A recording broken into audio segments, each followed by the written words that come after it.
is doubt, faith. Where there is despair, hope. Where there is darkness, light. And where there is sadness, joy. O Divine Master, grant that we may not so much seek to be consoled as to console, to be understood as to understand, to be loved as to love. For it is in giving that we receive, it is in pardoning that we are pardoned, and it is in dying that we are born to eternal life. Amen. WESN.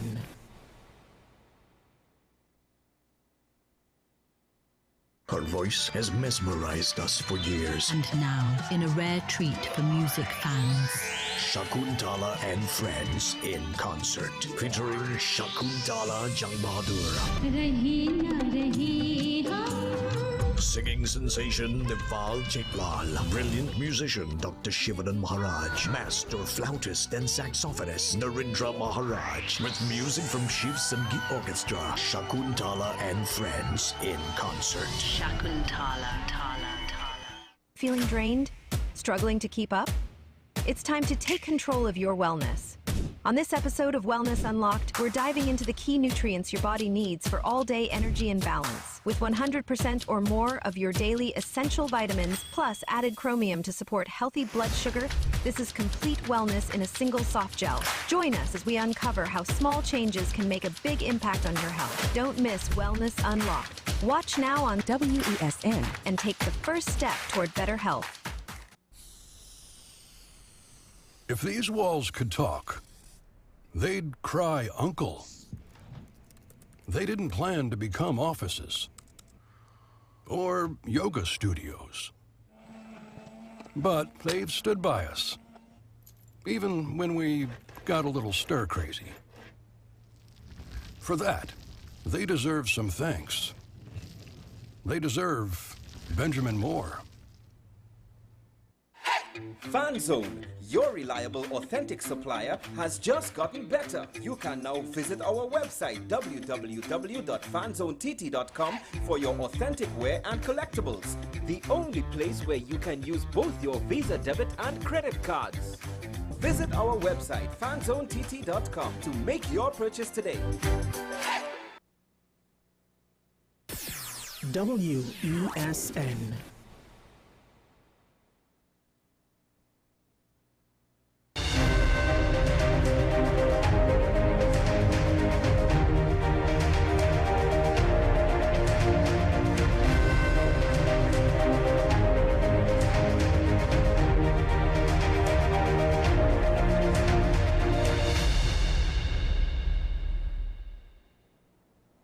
Good morning and welcome to AM Prime on WESN. I'm Naomi McNish. And I'm Jada McLeod. All right, so this morning we have a very, it's an interesting conversation about women and women empowerment, women. You know, we've been touching a lot on those topics quite a few times. So we just want to continue with that because we do believe, and we do believe it's a good conversation to have. You know, empower women in Trinidad and Tobago, and of course, the wider region and internationally. So, of course, throughout this conversation, any conversations we have here today, you know, you can always engage with us on WESNCC, YouTube, Facebook. We have a WhatsApp number. It'll show up on the screen shortly. So you can always head there, show your comments, show your support, and you can add to the discussion wherever you are. So we're gonna dive straight into our first conversation of the day. So she's a mother, a fitness enthusiast, and a woman on a mission to empower others through something she calls soft power coaching. You may also recognize her from the Mrs. World Trinidad and Tobago pageant. But today, she's not here just to talk about that experience, but to share a bold new chapter in her journey. Today, we welcome to the show Miss Shade Suellen Thomas. How are you doing? Good morning. Good morning. I'm doing well, thanks. Thank you so much for having me. Of course, it's a pleasure. So something we like to start the show with is to say, how is your morning going? What is your morning routine? What do you like to do in the morning to kind of get ready for the day? Well, I start my morning with the Lord. He's the one that gives me the strength to do all that I do because, trust me, I do a lot. I juggle a lot and wear several hats simultaneously. So I start the day with asking the Lord to give me that empowerment. And then I have my cup of coffee. You're a coffee girl.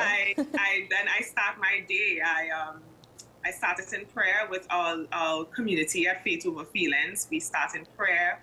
We boost our spirits so that we can face the day. So that's how it starts going forward. And then I get into, if I can at that morning, my fitness structure, which really helps to keep me grounded so that I get that energy to deal with my 6-year-old who's actually 16. So can you tell us a little bit more about the community, Faith Over Feelings? Yes, it was founded 3 years ago, and it founded out of a need for prayer and a need for women to come together and pray.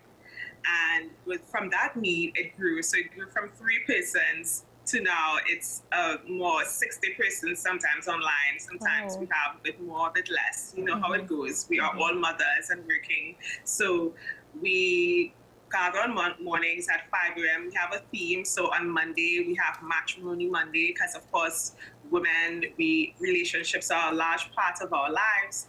And when you're married or not, or you're single, you need to know how to navigate your way through, because that's another hat that we wear, a wife.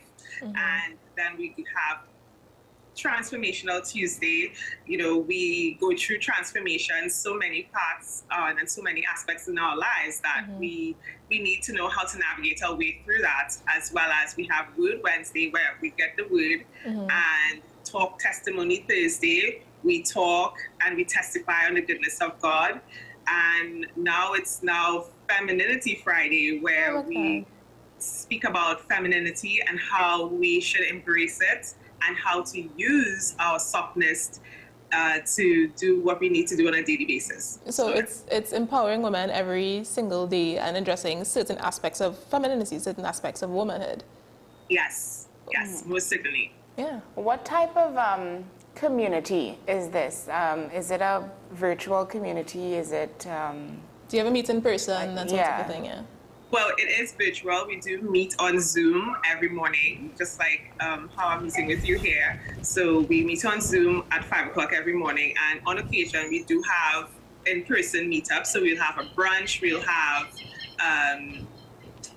like a prayer walk. We had a prayer walk once. We go on a trip. We'll go, so, and then there are also other communities within the communities, such as, there's Business Bestie. If you have your business, you want to streamline your business and have it up to scale and up to mark, you can join that community inside of the Faith Over Feelings community as well. So it's a community that because there's so many women that came together who are on different walks and have different exposure in life. It's basically a one-stop shop where you can really network and then build strong, solid friendships and bonds for a lifetime. So this takes a lot of work. So what has you committed to something like this? I mean, every single morning, 5 o'clock, that takes a certain level of dedication. Yeah, so what has you committed to this? I see the need for women to not fall into the norms and the societal restrictions. And that is something that plagues us as women. We think we hold ourselves to the standards of society and expectations of others. And this is a forum where you get to let your guard down in confidentiality and privacy, as well as you do it with the foundation. And we are faith-based. We are founded on Jesus Christ. So it's something that is not very popular because, yes, there are women empowerment movements. Yes, there are femininity empowerment and movements. That's everywhere. However, we are founded and rooted in Jesus Christ. And I believe that is the superpower and that is the super boost, because it is now something that will hold. It's a lot more solid and it would not fizzle away more than as opposed to that is not built on the Lord, right? And what has me motivated is that I have a daughter, and I would love for her to have this sort of community and this sort of camaraderie and sisterhood genuine sisterhood where she can, because of in this community, I'm surrounded by so many powerful women. It encourages me and it boosts me to become more impactful and more powerful in whatever space that I'm operating in. So that is what keeps me motivated. I want to pour whatever I have inside of me into other women, and then I hope that they will pour what they have, they use that, and they pour it into someone else, and it goes on and on. And that's community. That's community for you. So this is an organization separate from your business ventures. So can we get a little bit more into that? What are you doing now? What is your business venture? Yes.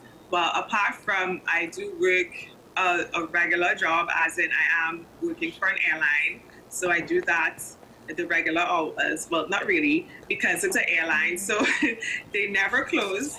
And so running alongside that, I have a love for beauty. I've always had a passion and love for beauty, so I've decided to take that passion and monetize it a bit and use that to provide makeup services, or to provide provide beauty products, the advice to go along with it, how to do a quick look, because I know a lot of women, they get intimidated by makeup. They think they have to put on a lot of it, but I can show you how you can just do a quick look. Once you have your eyebrows and your eyelashes done, you're good to go. And I just want to make it easy to know that beauty and looking well, and it boosts your confidence as a woman. And it's not as though that you need makeup to make yourself feel or look better, but it does help. And you can have also, if you want to just have me do your makeup as well, I can do that as well. So that is where, and it's called Sue Ellen Beauty. That's my middle name. And I was graciously named by a wonderful, that was the character on Dallas. My mom was a huge Dallas fan. None of us would know that show. It is way before our time. But if you do a little research, she was a bit, she had a lot of flair. She loved fashion, she loved beauty, and that is what I actually do love. So it just suits. How does this business venture build on the work and the advocacy that you already do? And in terms of you deal a lot with women, and as you said, empowering women to, be confident and the best that they can be without the pressure. Well, yes. So women, we wear so many hats, as I would have mentioned before. And a large part of our community, they are married women. And when you are married and then you add children on top of that, you tend to neglect how you look physically. And if you are married, you're married to a man, and these things do matter. So in terms of, for relationship-wise, it helps you as a woman. I think it blends in well, because part of being a woman is enjoying the benefits of being feminine and having to fix your hair and to have a new look, change the color. And these things, they may seem minor. Do your nails. Now, I don't know what happens, but sometimes if I feel a bit not myself, and I go and I do my nails and I look down on my nails and I see how beautiful they look, it does something to me. Physically, I feel boosted. I feel, when I'm handing out something, I just want everyone to see my nails, and I feel a boost of confidence. So it does go hand in hand in terms of women, my community, and femininity, where it is part of who we are. It's not, I know it will seem as though it's vain. Some people may think, oh, I don't need makeup to feel beautiful. I am beautiful even without makeup. Yes, that is true. However, it does help from now and again to have a little extra, do a little something different. And you would be surprised how just that alteration physically can help you boost you. Oh, wow, I like how my eyelashes look. I like how, this blush makes my cheeks look, I feel a bit more you know, more fancy, however it may be. Yeah, so it does come hand in hand. So you describe yourself as a soft power coach. That intrigued me a lot because when I hear soft, I think femininity, womanhood. Am I on the right train of thought with that? Yeah, yes, you are. Yes, so women, because we do so much, we tend to assume the role of masculinity and manliness, the way how we bring about our issues and how we would speak and how we would carry about ourselves. And there is a need to come back to our softness because we were created this way, and we do not need to raise our voices. We do not need to wear a pantsuit if we are going to a board meeting with men. We do not need to just be domineering and assume, you know, the manly role that we think we need to if we are operating, especially in a corporate space.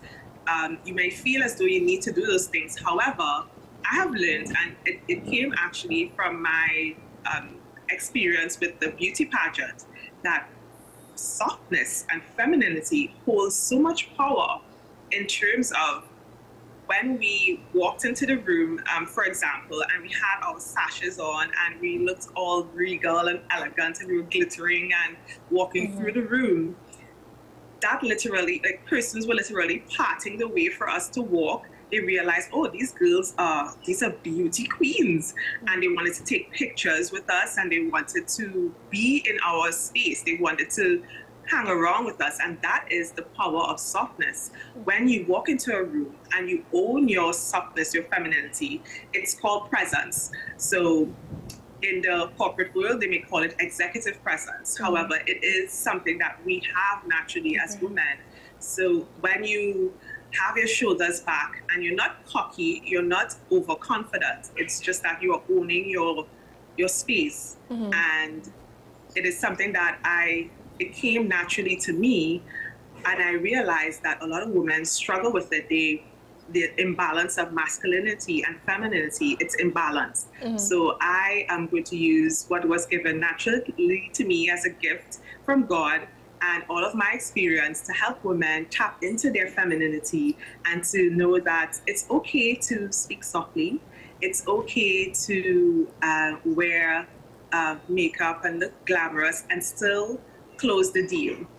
So I must push back a little bit on that, not because it's personal or anything, but I was taking in a video with a woman who was speaking about the reasons why women may struggle with presenting a little bit more feminine, especially women who have to go and dominate within the workplace. They're in a male-dominated environment, and if they don't show up as this, I have my degrees, I'm educated, I'm well-trained, I'm competent, and in a sort of like in a masculine way, then they kind of lose respect. So sometimes they need to, when they take that home, they don't know how to sort of find that balance back, you know, between being feminine and still respectable. So can you speak a little bit to that? Yes, they do struggle. A lot of women, especially if you're in a high-powered position as a woman, you have to assume the CEO hat, right? Because I call them hats because we take it off and we put them on.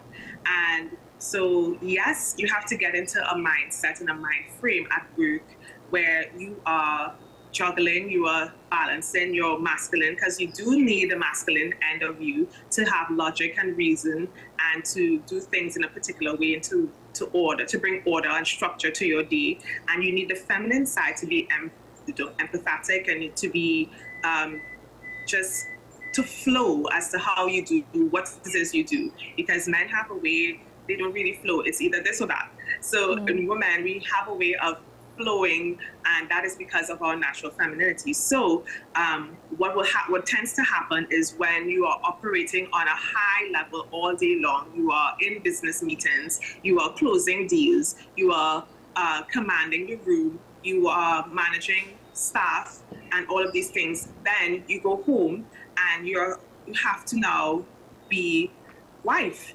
and you have to be like, hi honey, after you have controlled the world all day, you now have to recalibrate and come back. And so in terms of what I can suggest is always maintain who you are throughout the course of your day, throughout the course of you running the world and closing the deals and being the girl boss, the woman boss, the boss lady, right? So you have to find a way to center yourself and to know that, yes, I am CEO, whoever, but I'm also a woman first. That's who you are. You are a woman. That's what people see.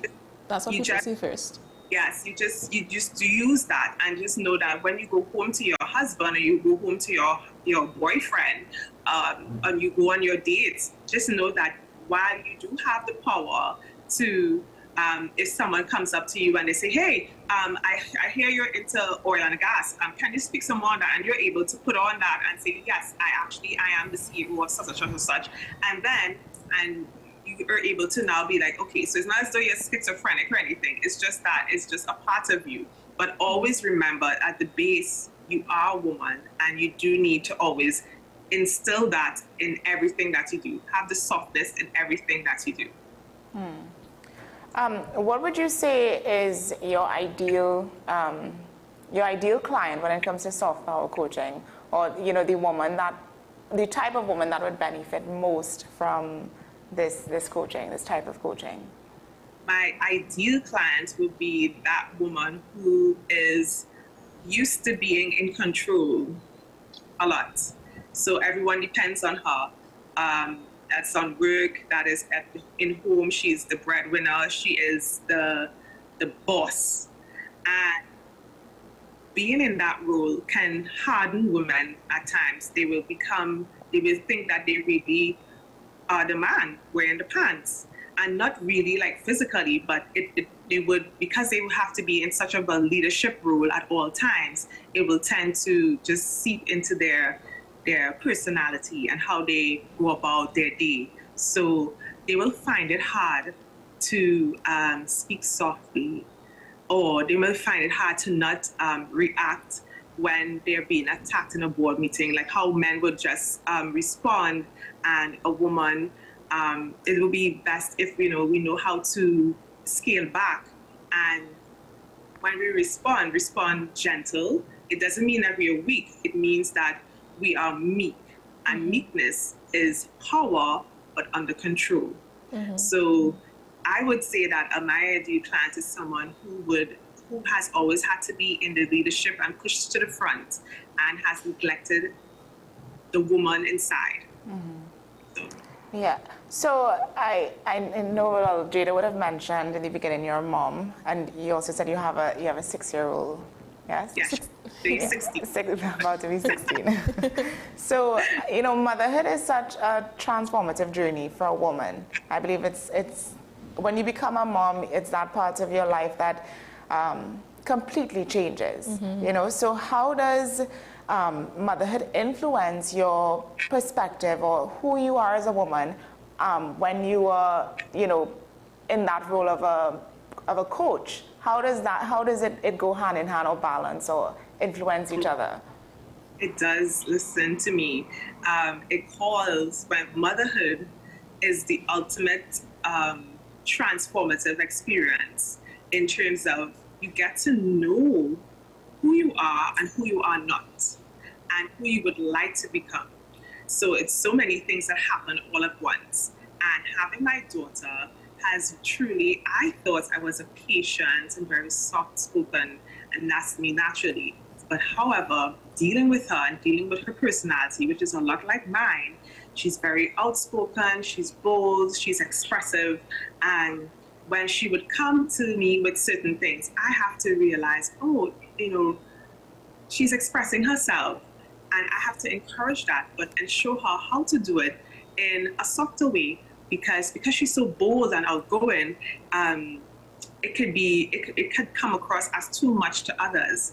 And I want her to be too much, but I want her to know how to control and how to soften it a bit so that she won't lose who she is, but she would learn to manage the the explosions, because we are naturally expressive beings and emotional beings, and we need to own that, and we just need to learn how to channel that and to use it to our advantage. So motherhood has taught me how to channel my emotions and to use it to my advantage. So if she is feeling upset, I can empathize with that. I can say, okay, let's talk about it.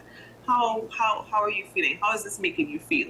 If she wants to, which is, we always have a tussle with her look. She's very aware of how she looks and how she wants to present herself to the world. So she picks out her outfits and she comes and I'm like, wow, that's a good choice.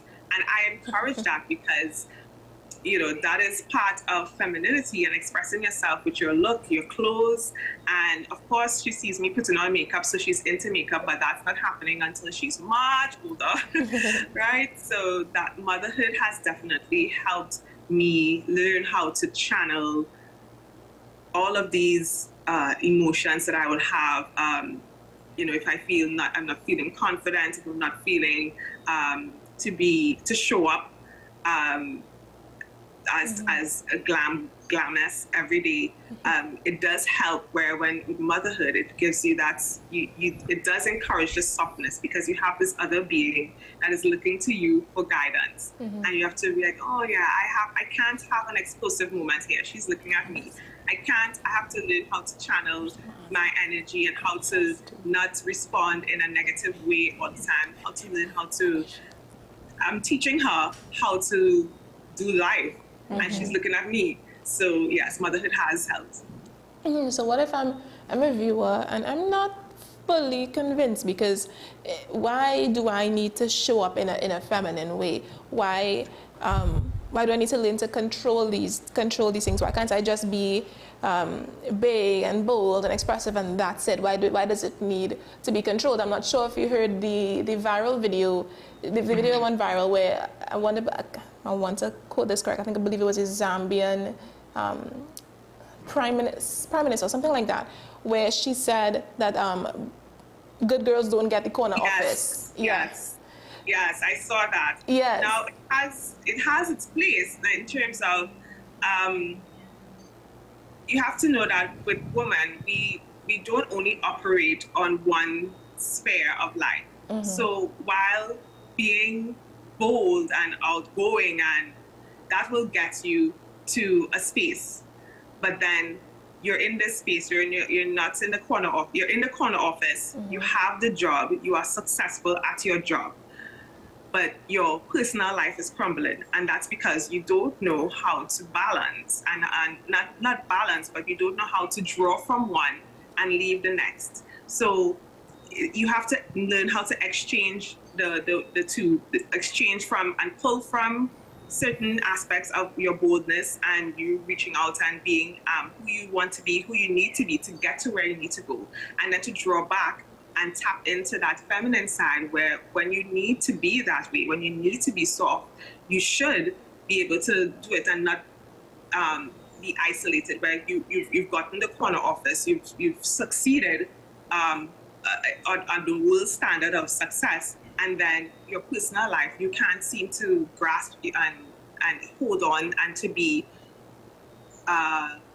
loving and tender, because you've been so bold and rash most of the time, right? Because when you deal with men, it's a totally different thing. Femininity and softness, that will draw and encourage your male partner to be more masculine. If you are masculine and he's masculine, you're all going to be butting heads most of the time. So it does cause, yes, you can be bold, you can have a powerful presence, yes, but we have to remember at the base that we are women, and femininity is just, that's how we were created. So so let's talk, access. To going way back, when we spoke about the faith over feelings, how can viewers watching get, if we're interested to join the community, how can we get access to the community? Yes, well, we are on Instagram, so you can search Faith Over Feelings. The links are posted in the bio where you can click. If you want to join our morning call, you click the link, you join in. It's no cost, it's free. You click. You want to be a part of the community. You want to wake up at 5 a.m. to pray. It's a lot of women, even in our community. It's a fight and a struggle because it is very early. However, I've seen the benefit of this when you start your day off right, start your day off, you're calm, you're collected, and you can focus for the rest of your day. So there's Instagram, and the links are in the bio. And then your business, Suellen Beauty. Yeah, so I explained that it was, I'm still in the preparation and initial stages of launching. I haven't officially launched Suellen Beauty just yet, but you will be the first to know. And so I will take clients, I will do services for makeup and give beauty advice and beauty consultations, but I have not launched officially, like with my page and everything just yet. I'm still working with Business Bestie, who's helping me with everything in the background, so that when I present it to the world, it's a well-oiled machine. Nice, okay. So what's one message or mantra you want women listening to this today or whenever it replays or whoever is coming across it? What is one message that you want to leave them with? I would like to let women in particular know that the foundation of anything you want to achieve, anything you want to accomplish is in the Lord. If you want to know who you are, then you seek the Lord and He will tell you who you are and show you every aspect of your life. He will open the doors to the things that you really want, that good relationship, that good job, that good career path, whatever it may be. Just know that you have to go back to the manufacturer. He made us, and He's the only one who can show you who you are. And when you get to that realization, look out, world. All right, so just to recap on the contact information, you said Faith Over Feelings on Instagram? Yes, on Instagram. Yes, and if the people want to connect with you specifically, it's your name, Shadi Suellen Thomas. Yes, Shadi Suellen Thomas on Instagram as well. My page is open. You feel free to slide in the DMs. I'll gladly take a look at it. All right. Thanks so much, Shadi. Thank you so much for having me. Of course. So thank you so much for coming on. We do hope that you have a beautiful, beautiful day and continue to inspire women all over. Thank you. I intend to do so. And thank you again, ladies, for having me again. All right. Okay. Bye-bye. All right. So we're just going to take a quick break and then we'll be right back with you. Stay with us.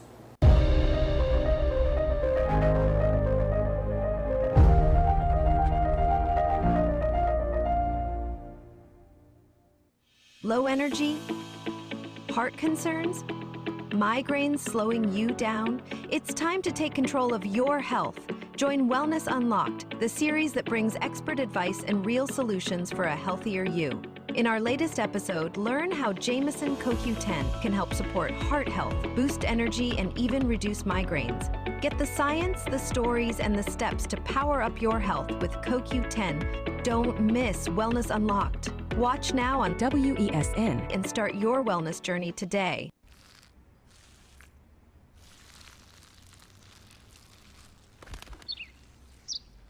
Maybe he landed here totally by coincidence.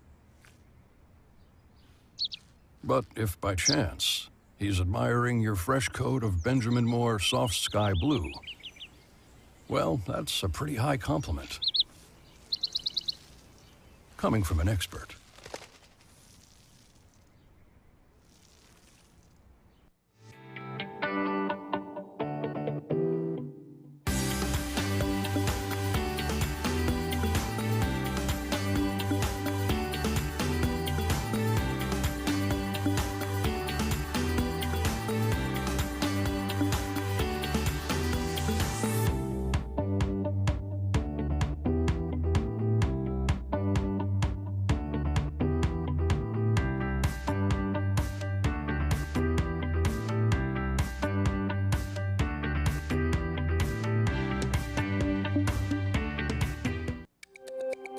Every word, every line, every paragraph depicts a real moment in someone's life. A father, a sister, a mother, a brother. We at Newsday are dedicated to you, the people, and through independent, unwavering journalism, strive to always bring your stories to life. Because your stories are more than just words. Newsday, independent and credible. Her voice has mesmerized us for years. And now, in a rare treat for music fans, Shakuntala and Friends in concert, featuring Shakuntala Jangbahadur. Singing sensation Deval Chaitlal, brilliant musician Dr. Shivanan Maharaj, master flautist and saxophonist Narendra Maharaj, with music from Shiv Sangeet Orchestra, Shakuntala and Friends in concert. Shakuntala,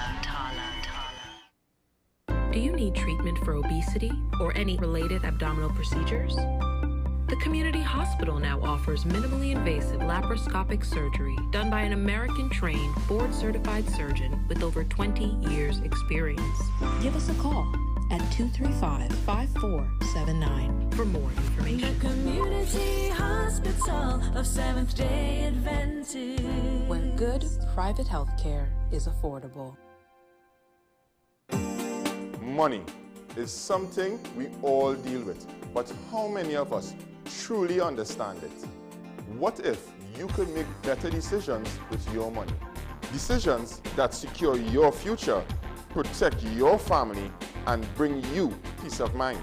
I'm Darren Jacobs, and I'm here to help you make sense of your dollars.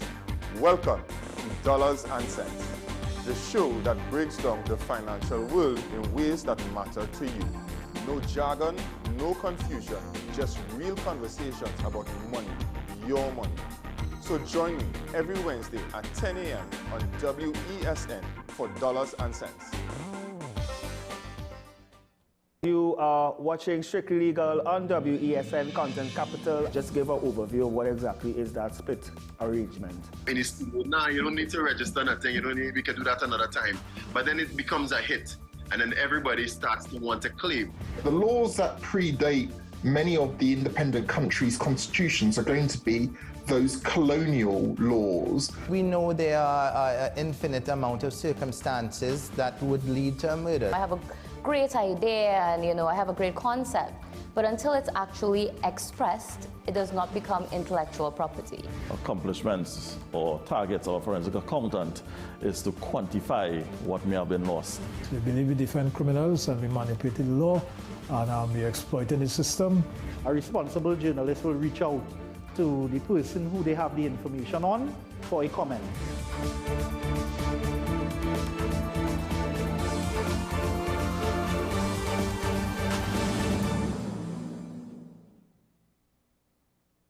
This is Face of Sports, WESN Content Capital.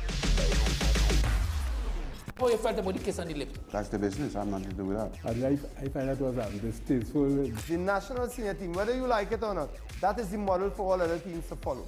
I'm assuming that the regional requirement may be a much stricter requirement. This is not about Pro League and Super League. This is a league run by the Normalization Committee that I'm responsible for. Nobody expected FIFA to fund this arrangement. If we don't get a professional attitude towards this, we are doomed for failure. You break the balance, trip the leg, control the body. They ain't gonna stand put forever. Why you want the Chiefs to lose so? Why you want the Chiefs to lose so? They already have two. Lamar don't Why? have. You're jealous because you know the Chiefs getting closer to the Patriots. Let's go to the last part. No, let's go to the last part.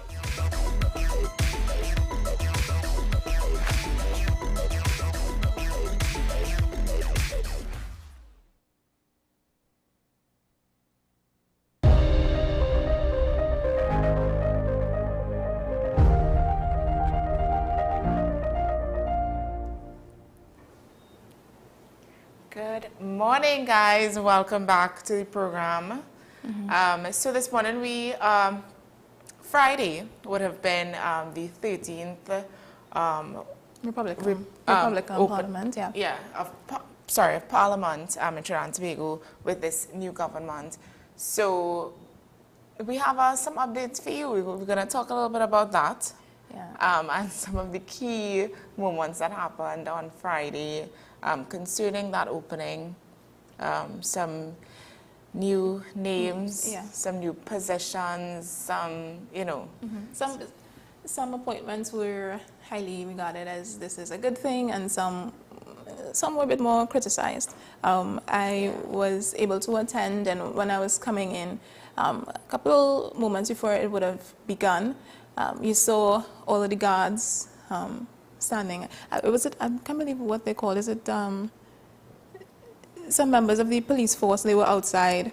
Members of I believe the army would have been outside as well. And when I was coming in, actually, Prime Minister Barbados Mia Motley was actually her escort was just driving in, and it was amazing to see when she walked out. The crowd was cheering, everybody was cheering. Media Yes, I saw videos, and it was lively. with her walking in, and everybody was so excited and so happy to see her here. It was such an honor for her to even take the time out of her busy schedule to come to Trinidad for this. And it shows the diplomatic relations that we have with Barbados. She did say that she and Mrs. Prasad Visesa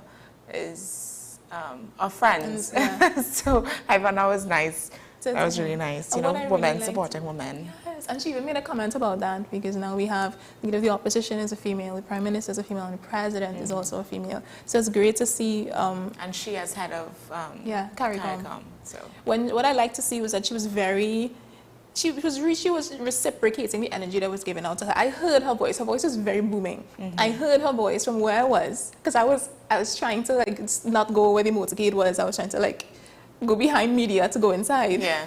And from where I was standing, which is over here, I was hearing her saying, good afternoon, da, da, da, da. And she reciprocated the energy, and she walked in and she was smiling and she was lively, and it was really nice to see the energy that existed. And honestly, it was a smooth flow. Everybody was at work. From the downtown, it was blocked off. Traffic weren't allowed up, I think it's Abercrombie Street.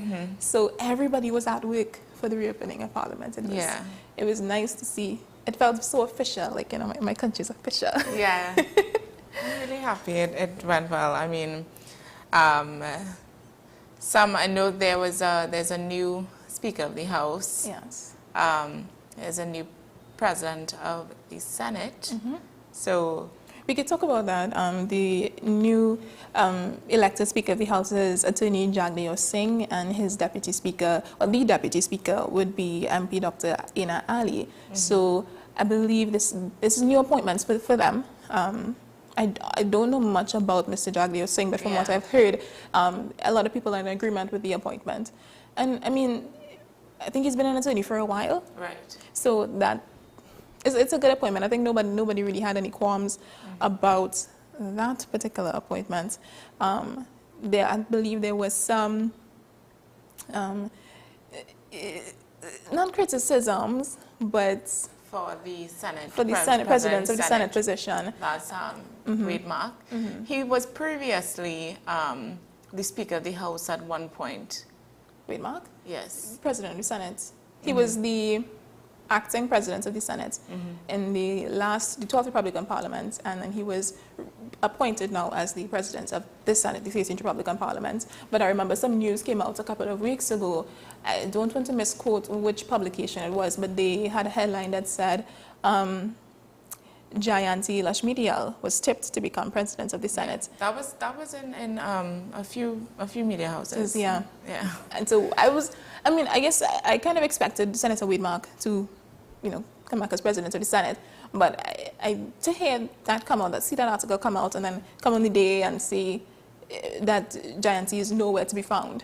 She wasn't given any position in the Senate. It was kind of like, oh, that was quite jarring. Yeah. I remember I was just there, and everybody around me they were like, okay. So it was just noted. But for that article to be so public, you would want to think that you would think that there was some kind of confirmation going on in the background. To come and hear this now, I mean, nobody's really surprised by Senator Wade Mark getting the position. I'm not against it. Yeah. But if it's a fun I think it article would like have that, been nice to see Lakshmidiyal in that position Yeah. She works hard. She She does. works really hard, and as a woman, it would have been that just would have been the extra, Yeah, you know, yeah, icing the on cherry the is cake, nice, the icing. cherry on top. Yes. You It know. would have been nice to see.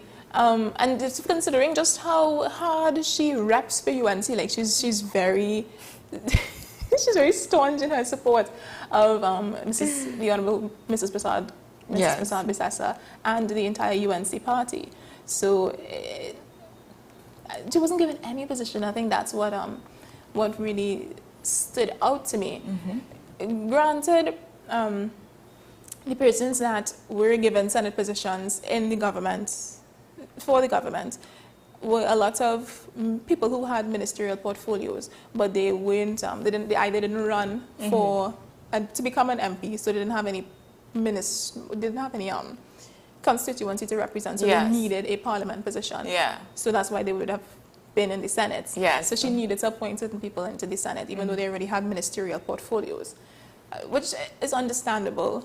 So it didn't just happen. It just came down to a space thing, maybe. Maybe there wasn't anything going on, because I remember I was having a little bit of a debate with one of my colleagues in Youth Parliament, and they were like, oh, something is going on in the background there, and I was, it really doesn't have to be, you know. It really doesn't have to be. Perhaps it's just there was no space. Yeah, let's get down to that thing you would have mentioned, you know, Barry Paderat's position, and then Marvin Gonzalez got a new position as well. Yes. So yes, Minister Barry Paderath, Minister of Public Utilities, Barry Paderath, would have received the position of leader of government business in the Parliament for the House of Representatives, and former MP Marvin Gonzalez received chief whip. Former Minister of Public Utilities. Marvin Gonzalez would have received the chief whip, which is the person who's supposed to kind of keep Parliament in line. You know, making sure everybody do what they're supposed to do, and he represents, of course, the opposition. And well, we know that there's been some tension, some back and forth between those two honorable officials in the past couple of weeks. So it was interesting to see the positions that they were both given almost head to head. And then I was reading that and I was like, oh, okay, Parliament's going to be very fun. These next 5 years, it's going to be very interesting to see. What do you make of these positions? Do you think it's interesting, or do you think that they're laying out a groundwork for a good Parliament? Yes, I think they're laying out a groundwork for a good Parliament. The positions, well, the appointments that we've seen on Friday, I think over the next couple of years we are going to be very entertained. Yes. Extremely entertained. I think that's the best way to put it. Because so far, what we've seen, comments that we've heard from these ministers have been. It has been foreboding what's to come, and we know it's going to be a lot of tit for tat. Yeah. Oh a my lot gosh. of picong, as they say. Yes. I know we love our picong here in Trinidad and Tobago, but now So we will see a lot of that in this Parliament. And I'm interested to see how they will work things out, because, I mean, the UNC, they have promised a lot of change. They promised a lot to the people of Trinidad and Tobago, and the opposition, of course, has pledged to work along with them. And honestly, I think I've been seeing some good, and I'm not affiliated with either party. Sometimes you guys are going to think I'm more in line with UNC or more in line with PNM or whatever you may have it. But I'm liking just about the way, what's happening at the point in time. I'm really liking the way the PNM has been so far. Some members responding, specifically Miss Ayana Webster-Roy. Yes. She's always, I think she's right now, she's deputy chairman of the PNM. So she is one of those go-to people that you want to speak with about certain things. Yeah. When she's asked questions, she responds very diplomatically.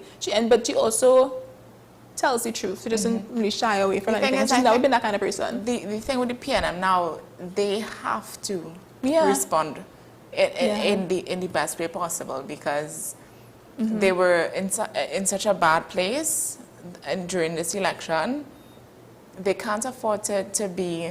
To piss the people off Yeah, even more. no, they can't. They can't. They have to abide. They have to be liked and begin to be loved all over again, because or they're going to have a very hard time in the next 4 or 5 years. Yeah, they have to win back their base. And I remember we were having a conversation with Mr. David Abdullah about the picks for Kamala's Kamala Persad-Bissess's, the Honorable Kamala Persad-Bissess's cabinet. We were saying that I may have lost my train of thought there. But all in all, what I want to say is that I'm happy with the report that I've been seeing between the UNC and the PNM. Yeah. I think that if they continue down this particular track, that we would have, yes, a very lively, entertaining parliament, but also a parliament that gets things done, which in turn brings us to what the president, Miss Christine Kangaloo, was saying in her speech, her declaration, when she urged them to, of course, work together. Yes. She also had some highlights. She had her own views on certain laws that she wants them to prioritize and to keep. Most of them, the progressive laws. So this would include, she mentioned the demerit point system. She said she urged them not to get rid of it because that's one of the things that the UNC government said that they would do, is to get rid of the demerit point system completely. Now, Ms. Christine Kangaloo, she gave a story. She spoke about her personal experience with road safety and accidents, and why this is so close to her. Both her sister and her brother passed away in a road accident.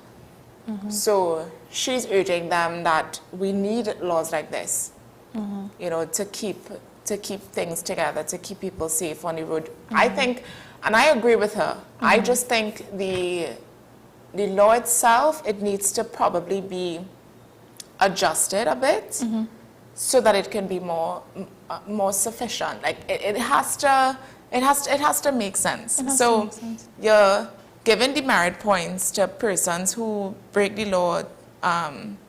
If you get too much traffic violations, you get points on your driver's license, and then you can eventually either get it suspended or lose it completely, right? The whole argument is that people who lose their license or get their license suspended, if you need your license to work, to have an income, then you can't make money, right? That was one of the arguments that people are saying, like, it makes no sense because then, so I'm losing my license and I can't work. But then... Why'd you lose your license? Why'd you lose your license? Then you shouldn't be on the road. Because unless they're given demerit points loosely, without proper... checks and balances. Yeah. Then I don't see why it's an issue. It really is not. It's almost like a toddler throwing a tantrum, you know, because they're not getting what they want. Yeah, I was actually in a debate about this just last night, just a couple of hours ago. Somebody close to me, we were talking about this particular issue, and they were saying that the whole system, the whole road safety system, it's kind of flawed, because if it is that you get a demerit, if you get demerit points on your license, and you need it to work, but you get a demerit points, but it's something that you want to contest. You want to contest your ticket, or you want to contest the fact that you got this strike. If you were to, sometimes you have to wait years to be able to go to court. So within that time, your license is suspended. You can't do anything. But what you got the points hit on your license for was something that, you know, as you said, it was applied loosely. So what does the person do in a scenario like that? It's like they're applying a catch-all, and innocents are going to fall into that. The thing is, you're not going to get strikes or points on your driver's license for nothing. I don't believe it's for nothing, right? If you get pulled over and you get points on your license, there's a reason that happened. Whether you were driving too fast, whether you weren't wearing your seatbelt, whether even if you got pulled over because your car looks suspicious, it happens. But for you to get a point on your license, they wouldn't just say, I'm feeling to give a point today. Let me give, you know, there's a reason you got it. And we would hope so, but he was also saying that the reason why is he was giving a scenario where he was pulling, there was a no entry sign, right? And he was supposed to go, he wasn't going into that area, but if somebody pulled him, an officer stopped him and told him that he needed to turn around, but to turn around, he needed to go into the road almost to get some space to turn back around. And the officer would have, him complying with the officer, would have told him, you just break that no entry sign. But the no entry sign was further down. It wasn't like at the top of the, that's what he was saying. It wasn't like at the top of the street. So he said that the officer would have given him a ticket, and I think it was 3 demerit points off of his license.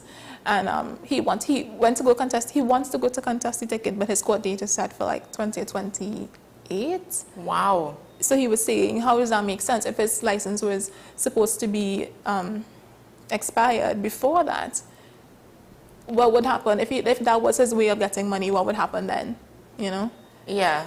I mean, in a case like that, I would like to believe you can address that with the court. Yeah. To get a earlier date. I think if you don't say anything, they're not going to know. But if you say, this is what's happening, my license is about to expire, and I need to contest this, maybe. And they I would would hope so.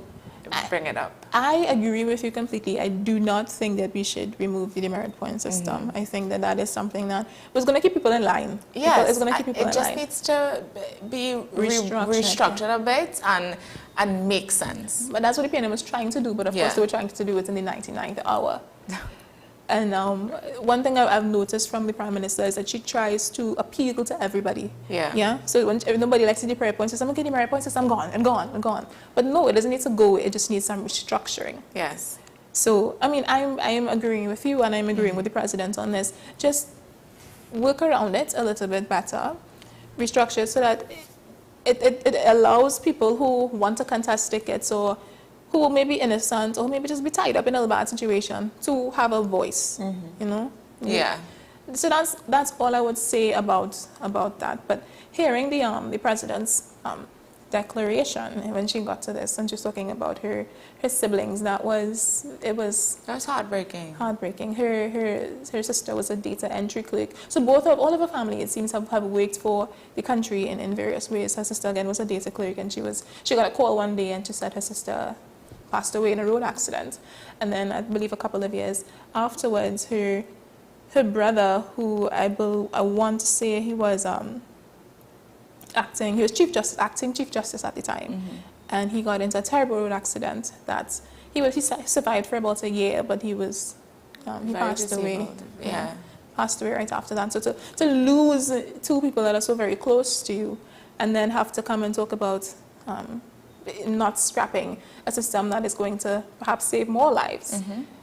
You know, it was very impassioned. It was a very impassioned speech, and I'm glad she would have made it a personal thing, because it would have touched the lives of many people. Yeah. People who would have been like, oh my God, no, we need to get rid of it. Now they're able to hear, okay, this is a personal side, this is a personal effect.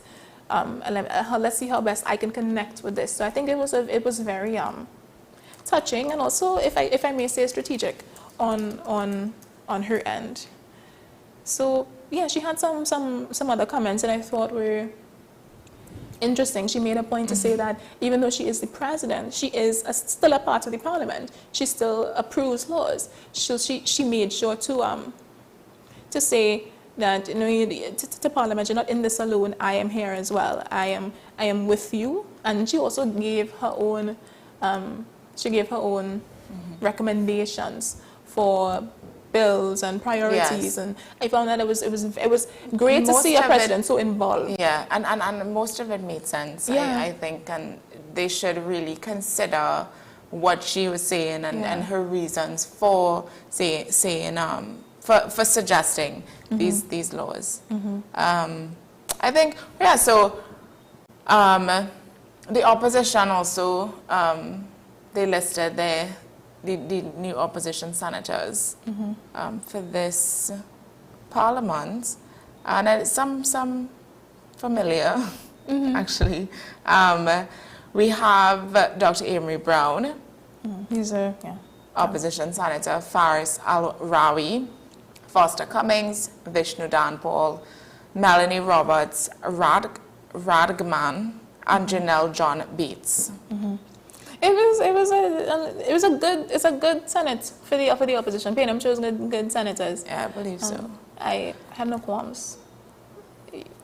Yeah, it made sense. I agree. It made sense. It made sense. I had no qualms. And I saw them sitting. I saw. And when I saw them sitting, I couldn't make out Faris at first. I was like, is that Faris? So the opposition senators now are persons who didn't necessarily have anything, well, Faris Al-Rawi, he lost his seat in the election, so he didn't have any governmental position. Parliament position. Yeah, so now as a senator, I think he was so thrilled, so happy that he has something now.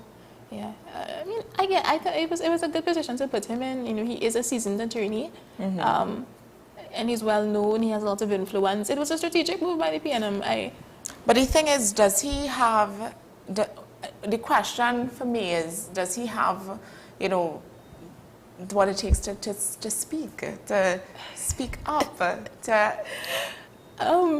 I don't necessarily think. I mean, it's good. It will be good to see what happens, but I don't think he doesn't speak. I don't see him speaking up often enough.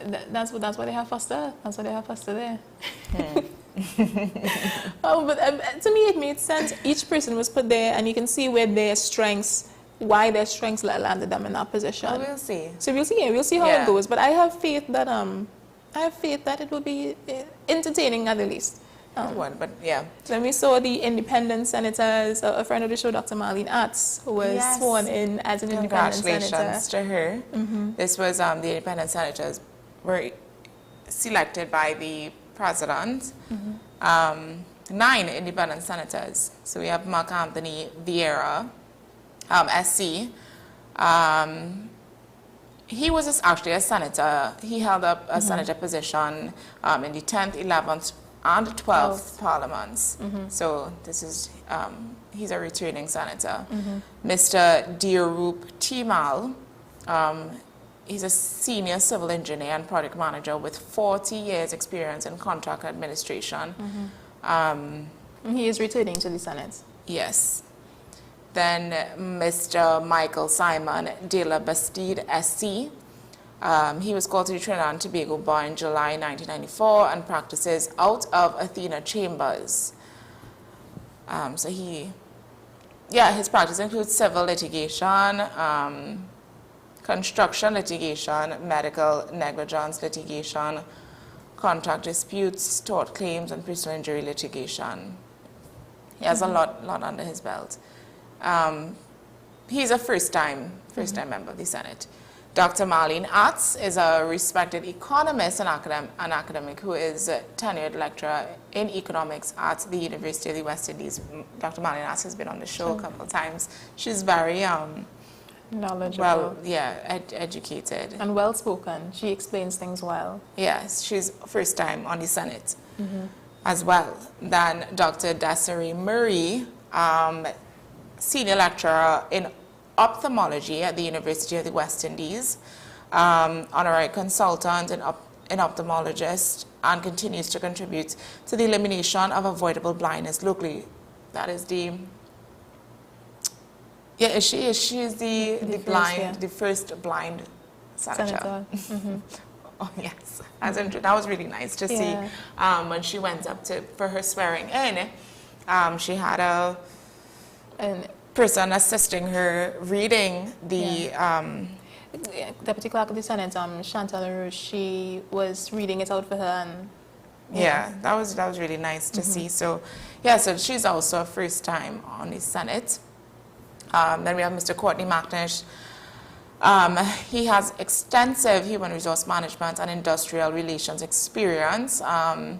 He's the Chief Executive Officer of Human Resource Technologies Limited, and also first-time senator.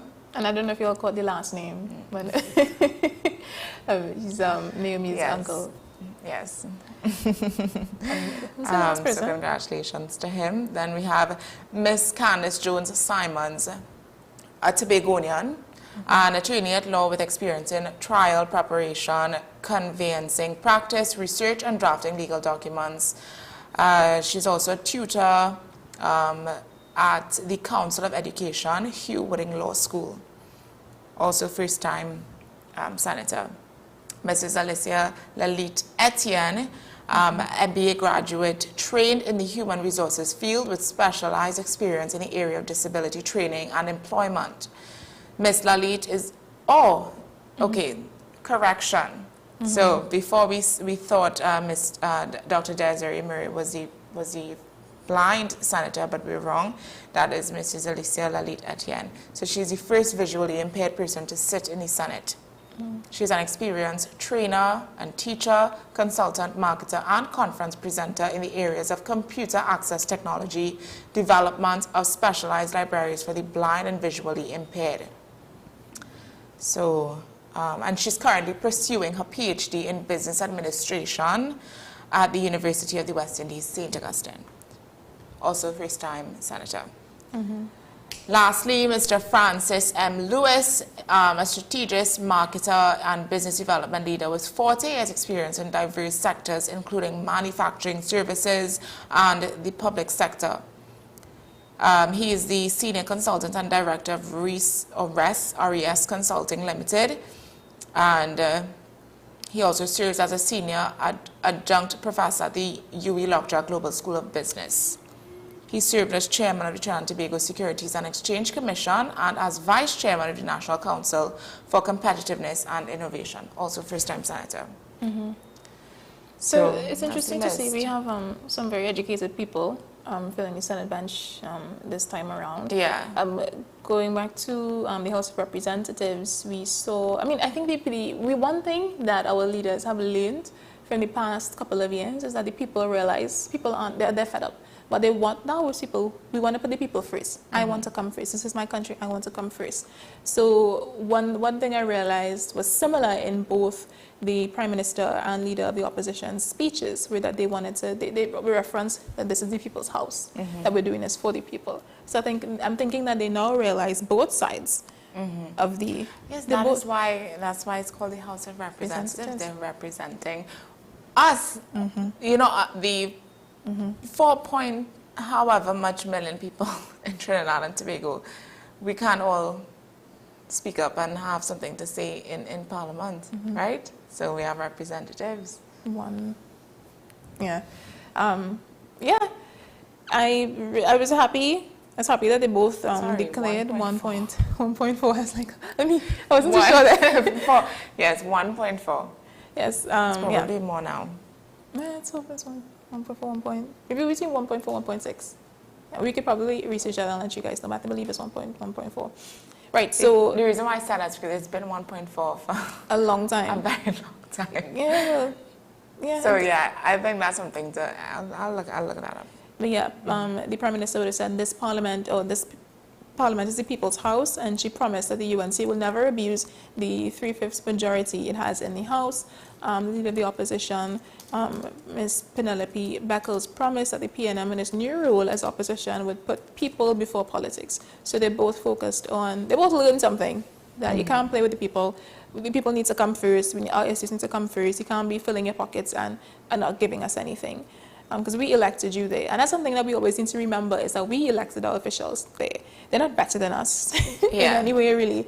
But they may have certain talents, specialities and skills that would allow them to better speak on certain issues or better reason through certain issues. So that's the reason why we would have elected them there. So we put them there, they answer to us. And I feel like that's something that we often don't take advantage of. We think that, them just there and them bigger than, and them feel they're bigger than anybody. But no, your vote or non-vote, put them there. So it's your responsibility to call on them and to hold them accountable for their actions or inaction. And that's something I realized as a young person, just really getting into the lay of the land, getting into learning more about politics, learning more about how our government works. One thing that always sticks with me is I'll never think anybody is better than me or beyond me. I put them there. You put them there. Yeah. You know, they can have a nice suit and dress well, and we may like them, but if they're not doing what they're supposed to be doing, what we put them there to do, then they don't deserve to be there. Yeah. And there are methods to call for their removal. And I want us to be able to know that and to take advantage of that, because that is our power as a collective. So, yeah, I'm in favor of this particular government. I'm happy the swearing in went smoothly. There were no hiccups, really. Everybody enjoyed themselves. In the after the ceremony, there was a little bit of a reception. And one thing about Parliament is they never miss with the food. They never miss with the food. The kitchen in Parliament works. Kudos to you all. Kitchen in Parliament works. Food was amazing. I had a lot of fun. But yeah, I'm really happy with the government positions, and all we need to do now is to hold them to account. Yeah. Yeah. I'm excited from here on out to see how the next couple of years go. It'll be entertaining. It'll be so entertaining. I think they will give us a lot to talk about, a lot to discuss. So we will, we'll hold them to account. And as much as, and I will say this, we always try our best to get them on the show, to talk about things, to talk about the things that they say in the media, to talk about the things that are happening. We do try. Not all the time it happens, not all the time we get to. We have been trying for weeks to get Minister Khadija Amin on the program. We have been in conversations with her. She has agreed on multiple occasions to come on the show and didn't come. Yeah. She would have said, you know, there was some miscommunication there, but I won't get into the details of it. Point is, we do try. We've also been trying to get Senator Ravi Rathiram on the show to speak about comments he made in regards to the farming community, which he has expressed interest in coming on to speak about, but as of right now, we haven't gotten much of a response, as well as Mr. Marvin Gonzalez. You know, we had him on the show a couple of weeks ago, but he indicated of his own volition that he wanted to come back on, and we're working on it. We've yet to see it, but we are working on it. Yeah. And other people that we would have reached out to. For this morning, we were actually supposed to have the executive president of the Trinidad and Tobago Copyright Association. Yeah. No, sorry, it's not the Copyright Association. That, the correct name for it. Yeah. But yeah, so the executive president. The executive president of the TNT Copyright Collection Organization. Oh, okay. CEO. Yes. Yeah. Nice. So that is Mr. Aston Isaac. He was actually supposed to be on a program Friday. Last week Thursday, and he did not show up. Haven't heard from him. Then we rescheduled for this morning. Also did not hear from him this morning. Was just a complete no-show. So when you have these big roles and responsibilities, you can't do things like this. It's very unprofessional. Not only do you mess us up, but you lose a sense of trust and respect for your position. The thing is, you enter into these positions with a certain amount of regard, a certain amount of trust, and then you do things like this. And I mean, and it happens to anybody, but especially if you're going to be, as Naomi said, in one of these big roles or positions, you can't just come out and say whatever you want to say, and then you're not held to account on it. When media houses reach out, or the people of the country reach out to say, well, no, why did you say what you say? Why did you say what you said? What does that mean? What does it relate to? What does it mean for the population? What does it mean for this demographic of people? Come on the show, let's talk about it. It shouldn't inspire this level of fear or this level of, oh my gosh, you know, who you feel you are, I can't talk to you. No. No, you're responsible and you are held to account by the people that you represent. And that is what we are here for. You know, we listen to you and get them here. We talk about the things that they say. We try to get them to explain and get to understand why they have the views that they have, why they're choosing to do what they're doing. Or not do what what they aren't doing. And something I would like to add as well, and I hope that this doesn't come across as controversial, is that we're not here to zombie anybody. We don't want anybody to feel as though they're in a position where they can't defend themselves. It's into the entire opposite. We want you to be able to come on and defend yourself. You know, if you said something that you know is going to be a little contradictory with the people, and if you ask you, okay, come on, explain yourself, then come to explain yourself. Why would you just sit there and let the public stew in a bunch of confusion? Yeah. Why would you want to contribute to a spirit of confusion within the public realm? So, yeah, I just wanted to put that out there because we've held this in for a while, debating whether or not to state that, you know, we've been stood up a couple of times. Yes. But I think it's just time we say that. It's not that we're not trying, but sometimes the fault isn't always on our end. Yes, yeah? But I will give you all a quick heads up. We are trying to get representative from the ODPM, I believe it would be the chair, to come on and just have a discussion with us. This is with reference to the comments that Minister Barry Padarath made about the ODPM, that when he said that they're not doing what they're supposed to be doing, and their response time is not as quickly as it's supposed to be. He basically shut them down completely, that they're not working as how they're supposed to be. And the ODPM responded, and they said, no, you clearly do not understand our role and function, and they got very, very upset. So we are trying to get the ODPM on the show, and let's understand why Minister Padarath would have made those comments, understand the role and function of the ODPM, and kind of clarify that. Why does Minister Padarath feel he can make comments like this? That then, because we are in the rainy season now, we've entered the rainy season. And very soon, hurricane season, it would lead into that. So there are things that they would have to begin preparing for. And Minister Padarath believes that they're not doing enough.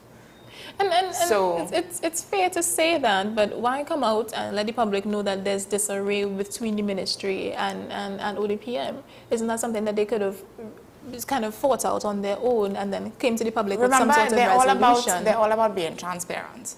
That's their whole thing. They want to just show we're being transparent. We're letting you guys know this is what's happening. But you can't, and this is what the ODPM was saying. Don't come and try to make us look bad. You're missing the point. This is not our role and function. They are basically saying they do their job. So we want to now understand what is that job.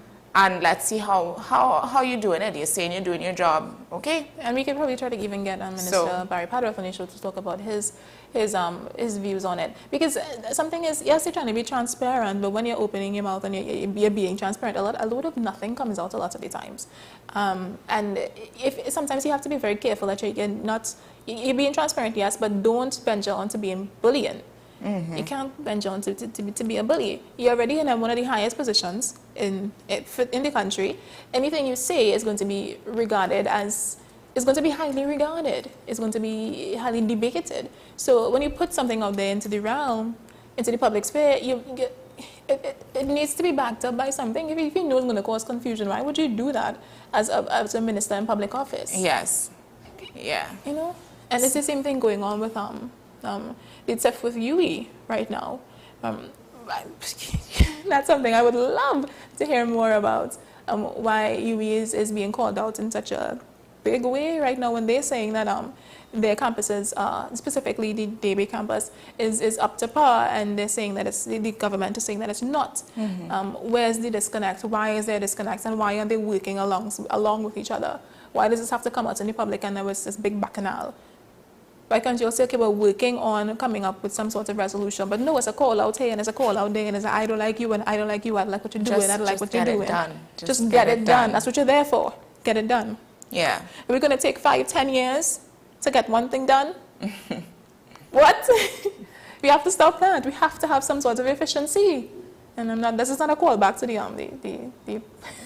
possible ministry efficiency and implementation and efficiency. But we need something similar to that, akin to that.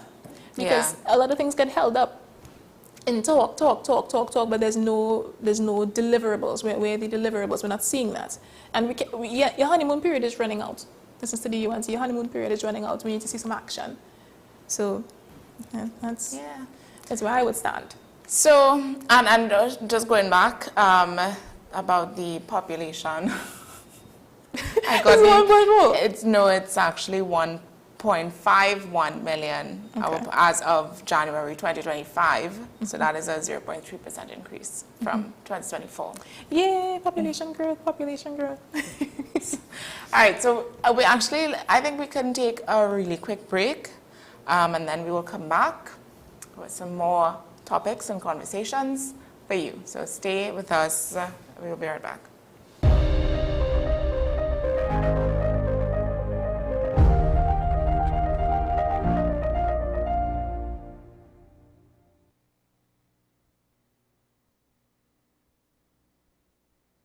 Low energy? Heart concerns? Migraines slowing you down? It's time to take control of your health. Join Wellness Unlocked, the series that brings expert advice and real solutions for a healthier you. In our latest episode, learn how Jameson CoQ10 can help support heart health, boost energy, and even reduce migraines. Get the science, the stories, and the steps to power up your health with CoQ10. Don't miss Wellness Unlocked. Watch now on WESN and start your wellness journey today. If these walls could talk, they'd cry uncle. They didn't plan to become offices or yoga studios, but they've stood by us, even when we got a little stir-crazy. For that, they deserve some thanks. They deserve Benjamin Moore. My name is Dr. Stephen Carroll, the CEO at Community Hospital of Seventh-day Adventist, and we are committed to making good private health care affordable. For all your medical needs, including dental, radiology, laparoscopy, behavioral and mental health, along with many other services, contact us for more information at 235-5479. Community Hospital of Seventh-day Adventist, where good private health care is affordable. Our award-winning show is back, and this season promises to be even more exciting than before. What's Up, Doc isn't just a title, it's a call to action for anyone who wants to improve their health and well-being. Join us on this thrilling ride towards better health on WESN Content Capital.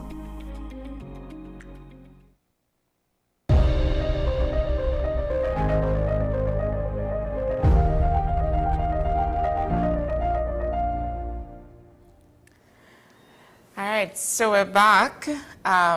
First thing on the agenda, this would have happened late last week. There were some bus route passes recalled by Prime Minister Prasad Bisesa, about 625 bus route passes that were handed out by the PNM government right before they left office. I love this Express headline, bus route passes sharing like roti, 625 recalled. Yeah, so this was what, Friday. Prime Minister Kamala Prasad Bisesa announced a recall of 625 bus route passes as she addressed the abuse of power and publicly named and ashamed some of the recipients on the list. Speaking at the post-cabinet news conference at the Cabildo building, office of the Attorney General, Prasad Visesa mentioned one family in particular where multiple members received bus route passes, among others. She said a simple thing like a bus route pass was being used, like you giving out kiss cake or what you call it, cookies. You know, sorry, this is still part of the quote. She said, hops, bread, bake, whatever. It wasn't roti they was giving out. Boy, this thing like gifts without substance. And she said it passionately, you know. She's like, I remember what she did. She was like, no, she called them out. I can't remember the names that she would have called out, and I was just no, it was a lot of names. We're not going to call the names now, but you know, that was she did that for all of us. That was transparent. That was entertaining. I enjoyed that thoroughly, and then there was everybody quoted names. Everybody looking out for their friend, for their family members, and you're seeing people, you know, and you're like, whoa. You know what should pass this whole time, and you can go and pick me up, like. You know, so she explained that there's a category known as letter passes for private motor vehicles, which were issued at the direction of the minister, referring to the former Minister of Works and Transport, Rohan Sinanan. And then she explained that these letter passes are intended for short-term use, typically less than 1 year. But the number issued has significantly exceeded the intended amount, with over 625 currently in circulation. Yeah. That's a lot. That's a lot. That's a lot, and many of these have been issued without proper documentation. So when you are going to get a bus route pass, you have to give valid reason as to why you need a bus route pass. Same thing with your tint. If you're going for a tint exemption, you have to present proper documentation and reason as to why you would like to get this tint exemption. So some of these names, there was the names that were listed, as well as your license, your license, your driver's plate, license plate numbers. Your license plate numbers. And she said we don't have positions or titles. We don't even have affiliated agencies or who these people are. It's random people. It's friends and family of, you know, of the people who may have had a valid reason. She ended up saying that, you know, when you give one person, you have to give the husband, or you have to give the wife, and then you have to give the children, or the children's children, or however it goes. And she was very right in saying that it needs to be recalled. And she was saying on or before July 1st, and persons who meet the criteria can reapply. Which makes sense. I'm with her on that one. The thing is, I really hope, though, when these passes are recalled, that it's not going to be recalled just for the same thing to happen with this government. Because it's a different set of people getting it. The friends and family of this UNC government now, you know, so I really hope that it's being recalled and the right thing is being done, and it's not just so that there's not 625 plus another 625 now circulating. So she said persons can reapply, but there will be stricter controls moving forward. So affected government agencies will be issued permanent or temporary passes when necessary. She said she would have asked Ali Zuko, public transportation, transport minister, and she asked about the cost of the passes, and he responded that it is about $1.2 million a year.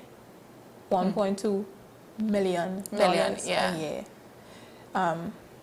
So Minister Zakur, he gave an example of someone receiving medical treatment, such as for cancer or dialysis, and that person could be considered for a letter pass. So he was just pass.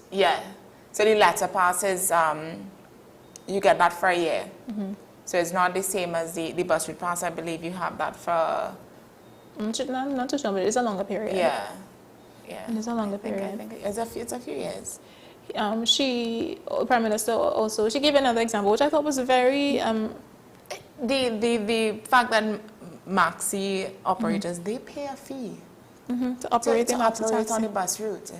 But these friends of families don't pay anything. That's why she was saying it's unfair, right? So the bus route is for maxis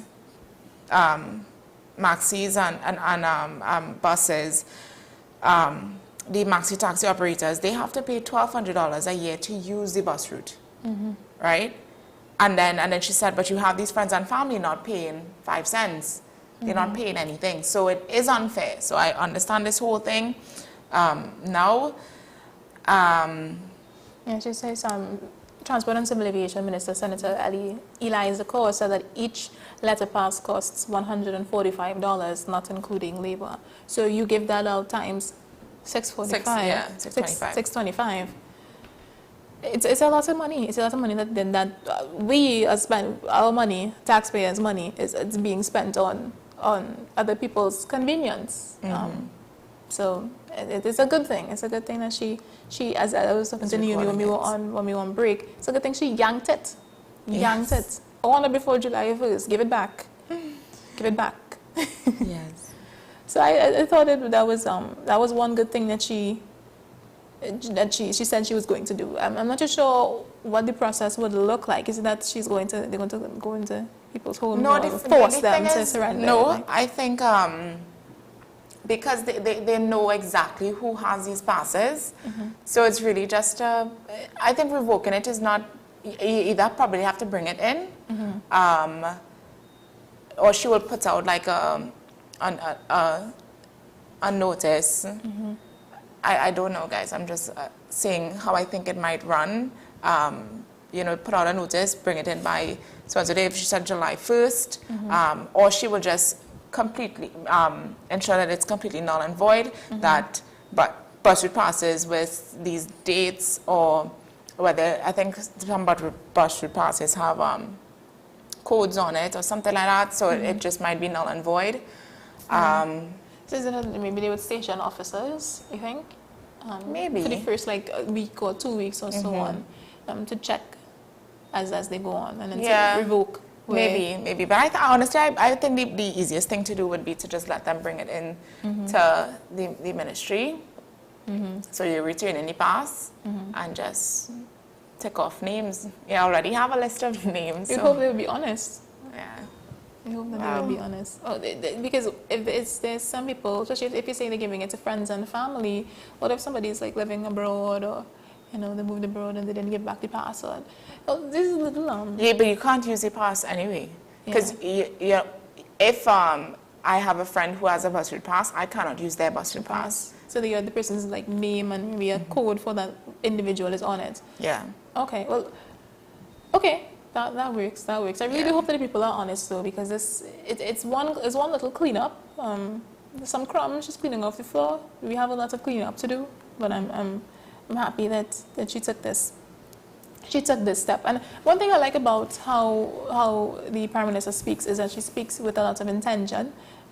She speaks passionately, and that's something that always rallies people. You know, some people are just born to be a politician.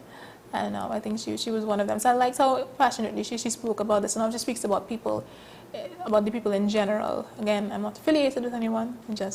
I'm saying it like I see it, and that's one thing I appreciate about her method of speech.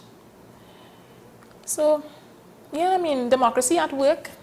We have a new parliament sworn in. I believe they will continue. That one thing they said which day they would be continuing to meet. A lot of people were speculating it would be Fridays, but it may be another day.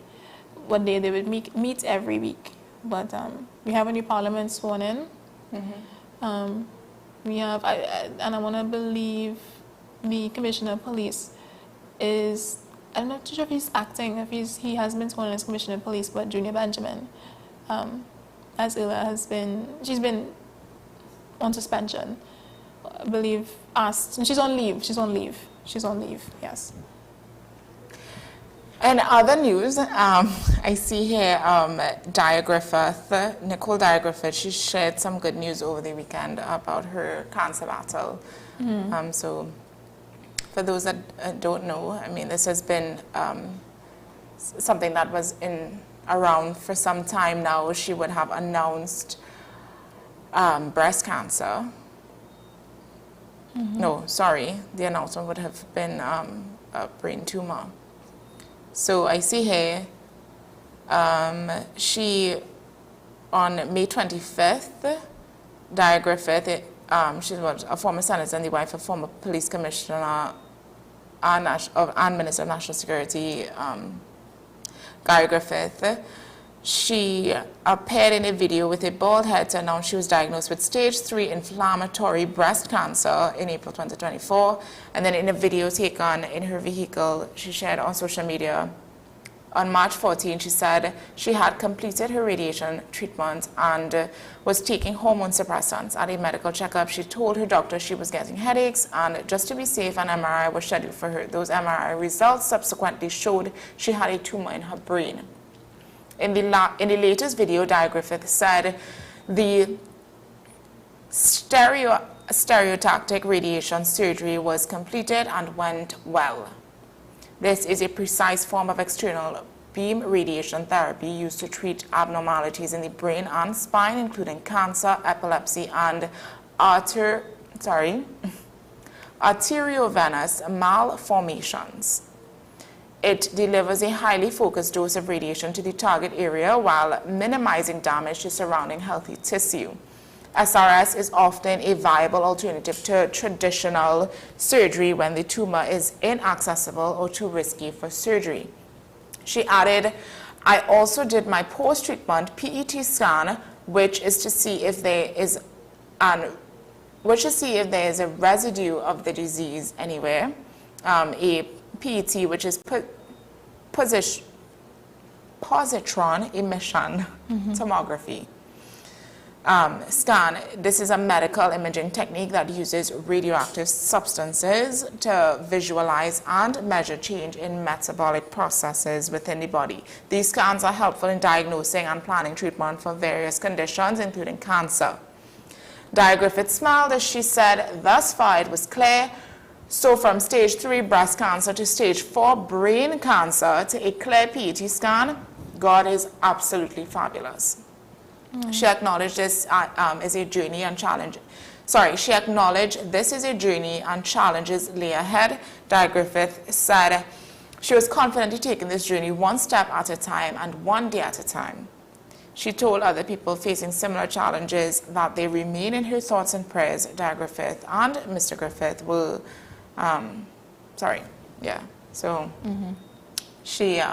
so that's, I'm very happy to hear that. I mean, stage 3 breast cancer and stage 4, and then stage 4 brain cancer is no easy feat, you know. So kudos to her, and I do keep her in my prayers continually for progress, constant progress on her journey. We understand how this may be hard on the families. It's incredibly difficult to hear about something like this for anybody. So as I'm just reiterating what Naomi said, we will be praying for her here on the station. But we're glad to hear the news that she's been doing better.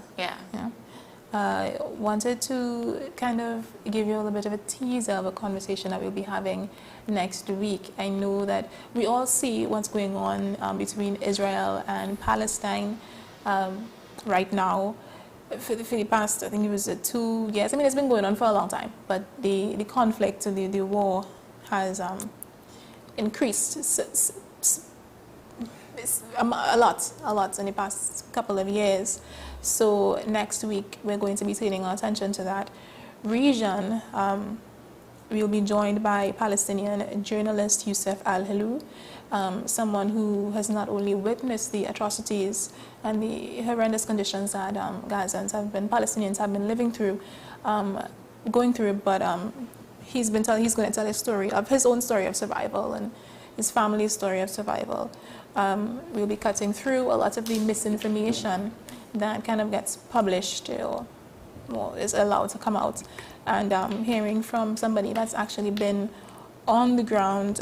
He is looking forward to coming to Trinidad, and we are very happy that he's chosen to sit down with us and to have this conversation. So if you've been looking for some information, credible information, and ways to help within Trinidad and Tobago, or just you want to learn more about what's going on there, become more informed, then we, of course, urge you to tune into WESN every single day, but specifically next week we'll be having this conversation. So whether you're familiar with the crisis or you're just beginning to pay attention, this conversation, we will aim to give you some more information, aim to give you some more perspective, and just sort of, something I like to say is humanize the headline, because a lot of times we see this amount of people dead, or this amount of people in famine, or this amount of people don't have access to food or water or shelter.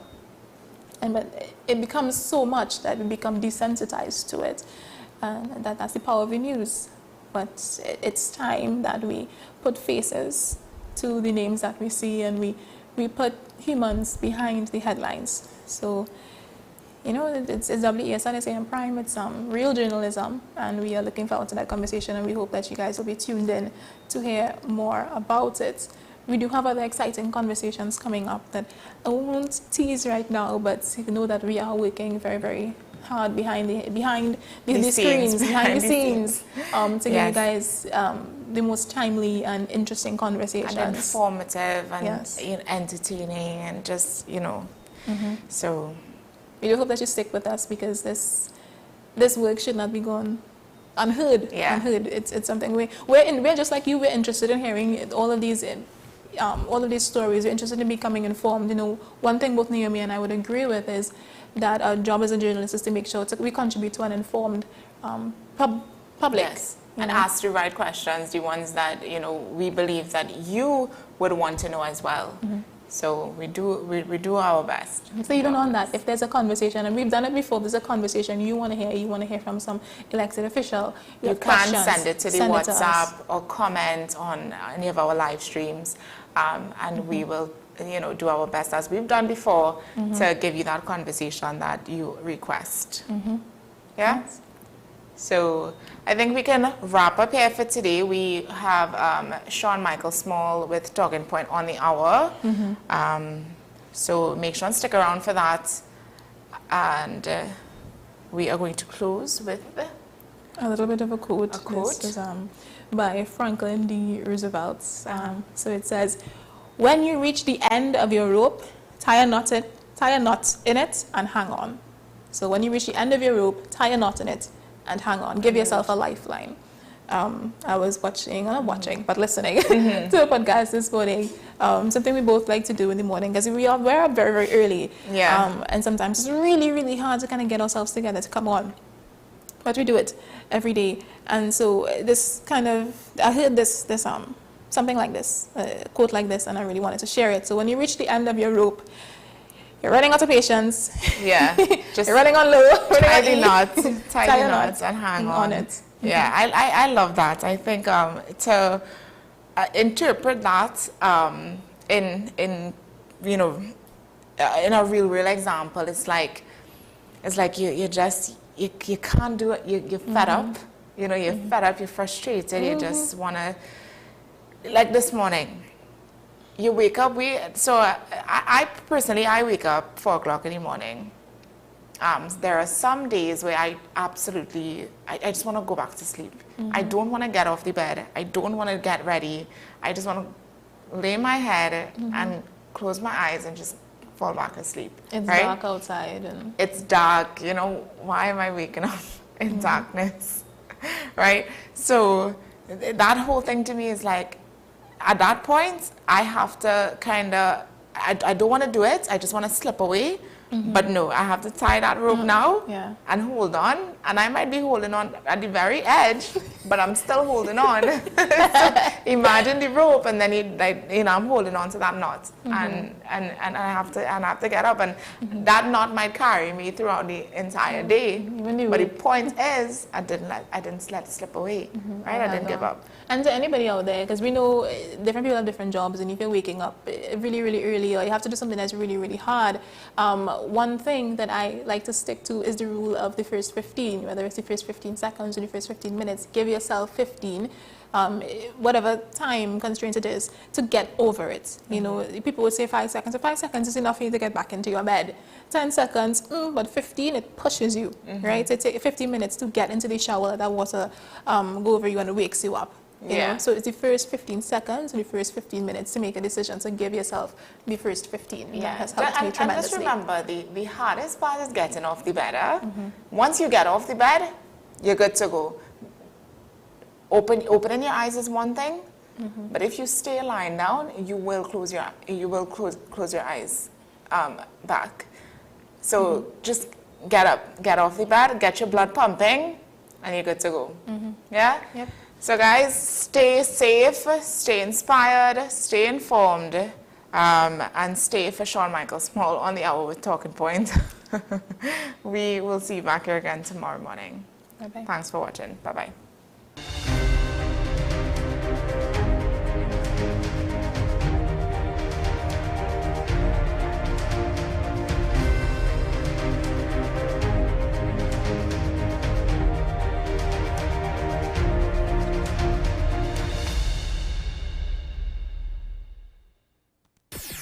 WESN.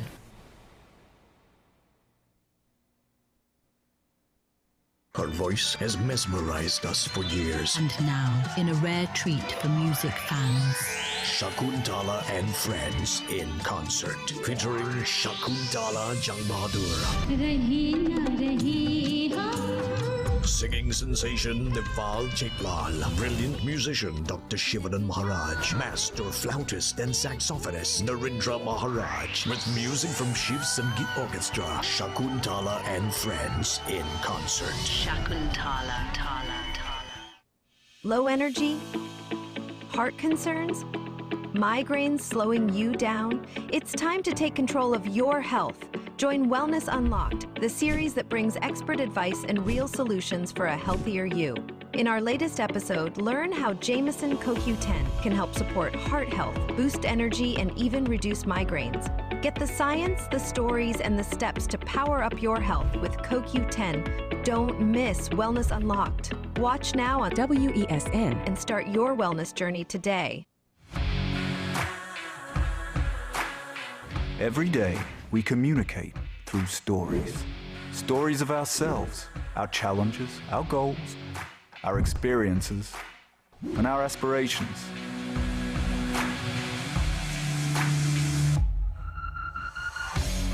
Storytelling is an art that we have mastered.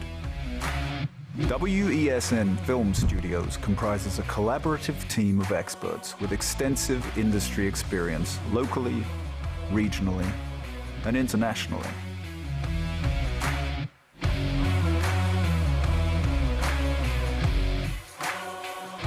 The ability of your business to successfully communicate with your preferred audience depends on the strength of the stories you tell. Your vision should be communicated in a high-quality, professional, and creative way.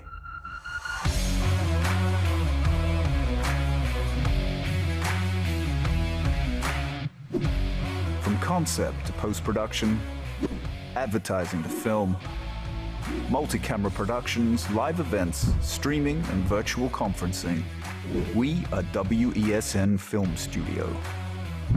Let your own unique voice be heard and your vision realized. Call us today at 628-5835 for your next production.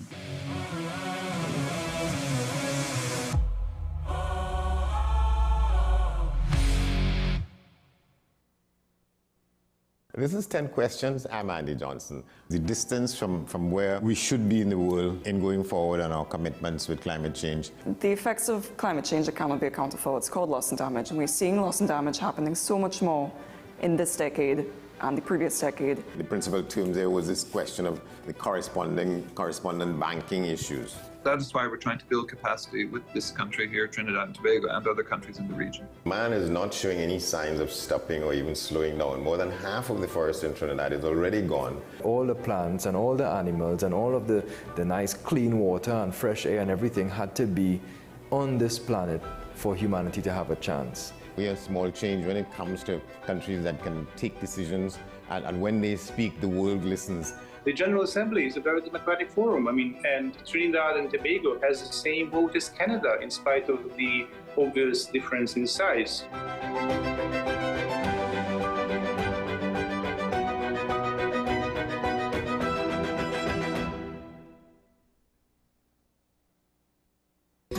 Take some time for yourself or spend some time with the family at Sandy Point Village Hotel. Enjoy our various studio and suite apartments, self-contained with their own kitchenettes and Wi-Fi. We also have our famous 100-foot swimming pool and our beachfront restaurant, The Steak and Lobster Grill. And our location in Crown Point puts us near the center of activity from the nylon pool to the local nightlife. Call us and make your reservations at 639-8533, 389-2378 or email us at sandypointvillagehotel@gmail.com. We are tackling the hard-hitting topics, some controversial topics, some topics we sweep under the rug. You don't always have to forgive in a relationship for it to move forward. If it is you are in a situation where you forgive the person, but to the detriment of yourself, what are you really doing? It is very uncommon for somebody in the younger age group to have dementia. Atheists don't not believe. Is that I can't disprove God, but you also can't prove God, so we cannot have a stalemate. We'll focus on the woman who's being the victim, right, or the man who's being the victim. We exclude the children. Folks are trying to study the underlying brain mechanism to figure out how does this particular disorder happen in the brain? How is the brain processing this? Don't worry about AI, worry about humans working with AI. Are you willing to learn new skills to stay relevant for the future job market? That's the challenge that people are going to struggle with.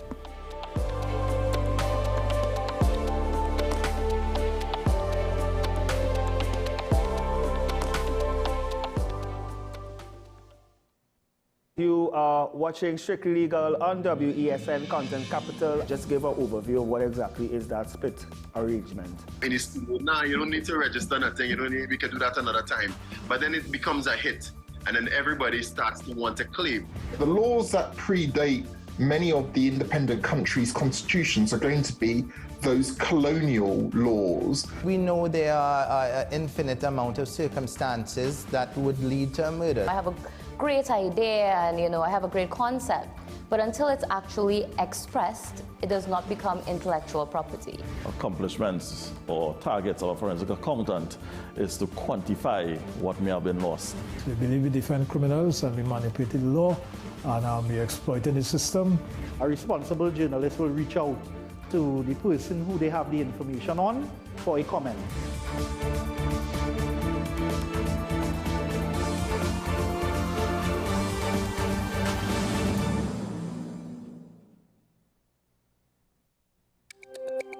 Every word, every line, every paragraph depicts a real moment in someone's life. A father, a sister, a mother, a brother. We at Newsday are dedicated to you, the people, and through independent, unwavering journalism, strive to always bring your stories to life. Because your stories are more than just words. Newsday, independent and credible. Between the Bank and the Gutter, a novel about street dwellers in Port of Spain. This is a book to make you both laugh and cry. Above all, it takes you to that special space that only street dwellers know. In this moving and riveting human interest story, Harry journeys from insanity to sanity while living on the streets of Port of Spain. Now available at Metropolitan Books, 12 Ariapita Avenue, Woodbrook. Paper-based bookshop, 14 Alcazar Street, Woodbrook. WESN, 30A Gattaca Street, Woodbrook. And the home store branches located at Barataria, Shogunas, and East Gates Mall. Autographed copies now available on request. Also available from author Louis Lee Singh.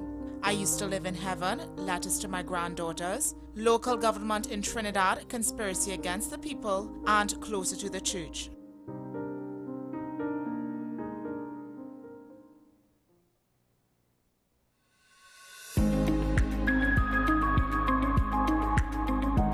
So women who have problems trying to get aroused, women Loss who of have libido. loss of libido, and women who have problems actually trying to achieve an orgasm. Something as simple as that. So all of those things tend to happen a little bit further along after the hot flashes and the night sweats, but they are real symptoms. They do exist, and they get pushed under the rug quite a lot. So they are commonly underdiagnosed. They're Right. underreported, they're underdiagnosed, they're undertreated.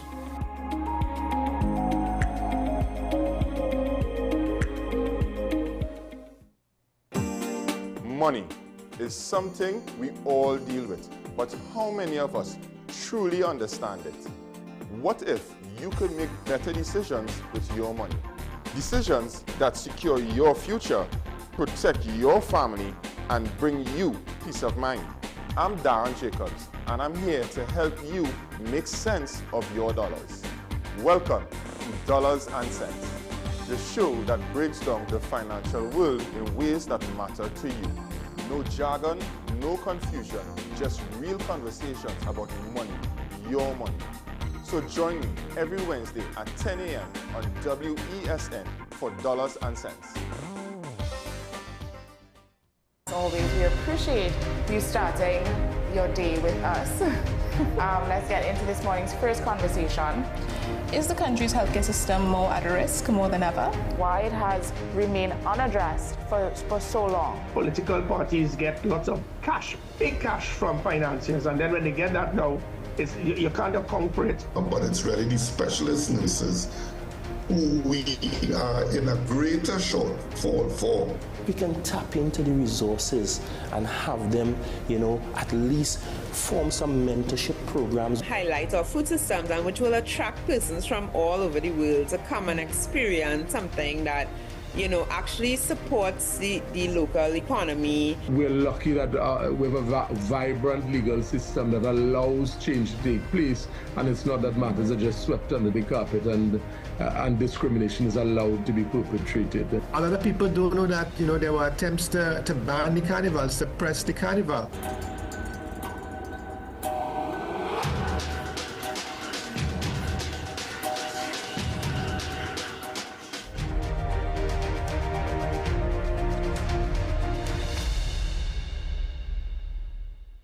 The best for your baby is at thebesttoys.com.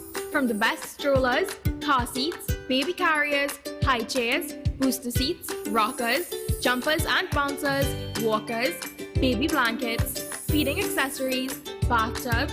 Visit us in-store at Forces Flagship McLean. Shop online now at thebesttoys.com. Order via call or WhatsApp at 332-BABY. And remember, we have the best toys at the best prices. Knowing how to tell authentic is as easy as 1, 2, 3. Find it, match it, search it. Step 1. Find the style number on the tag. Step 2. Match the style number inside the jersey with the number on the tag. Step 3. Search it. A quick Google search of the style number will verify the jersey is authentic when the search results match the jersey being searched.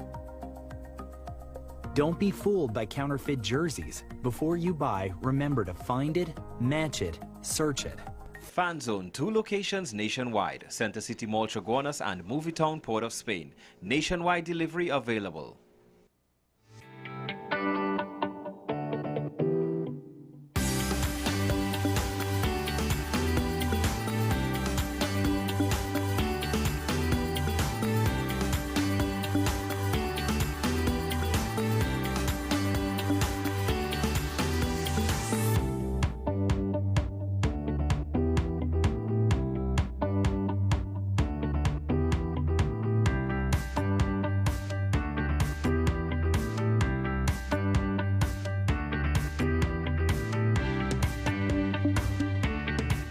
This is Face of Sports, WESN Content Capital.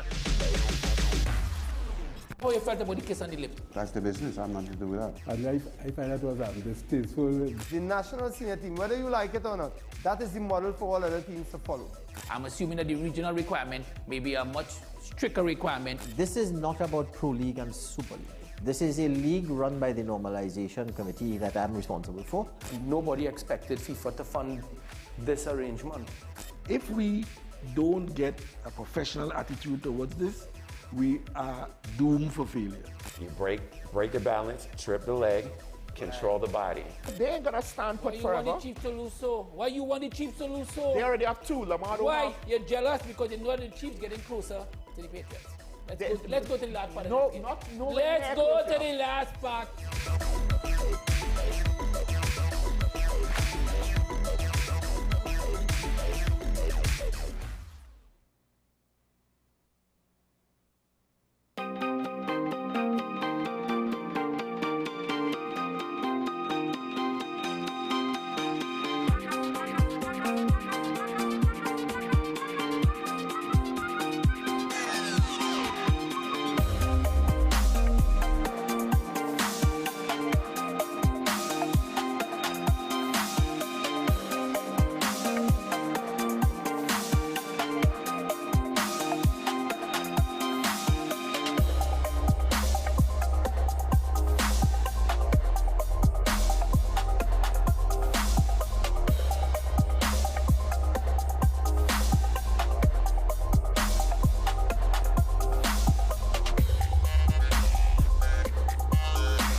Low energy?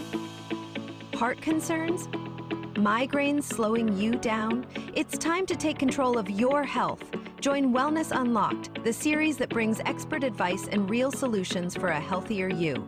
In our latest episode, learn how Jameson CoQ10 can help support heart health, boost energy, and even reduce migraines.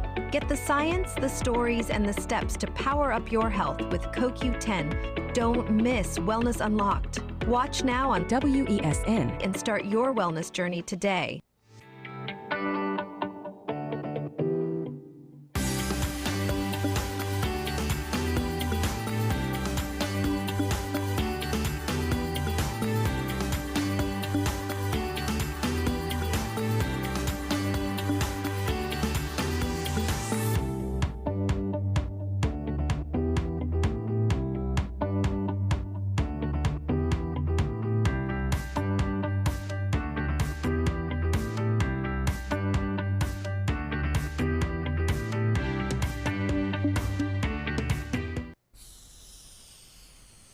If these walls could talk, they'd cry uncle. They didn't plan to become offices or yoga studios. But they've stood by us, even when we got a little stir-crazy. For that, they deserve some thanks. They deserve Benjamin Moore. Her voice has mesmerized us for years. And now, in a rare treat for music fans, Shakuntala and Friends in concert, featuring Shakuntala Jangbahadur, singing sensation Deval Chaitlal, brilliant musician Dr. Shivanan Maharaj, master flautist and saxophonist Narendra Maharaj, with music from Shiv Sangeet Orchestra, Shakuntala and Friends in concert. Shakuntala. This is 10 Questions. I'm Andy Johnson. The distance from where we should be in the world in going forward on our commitments with climate change. The effects of climate change that cannot be accounted for. It's called loss and damage. And we're seeing loss and damage happening so much more in this decade and the previous decade. The principal term there was this question of the correspondent banking issues. That is why we're trying to build capacity with this country here, Trinidad and Tobago, and other countries in the region. Man is not showing any signs of stopping or even slowing down. More than half of the forest in Trinidad is already gone. All the plants and all the animals and all of the nice clean water and fresh air and everything had to be on this planet for humanity to have a chance. We have small change when it comes to countries that can take decisions, and when they speak, the world listens. The General Assembly is a very democratic forum. And Trinidad and Tobago has the same vote as Canada, in spite of the obvious difference in size.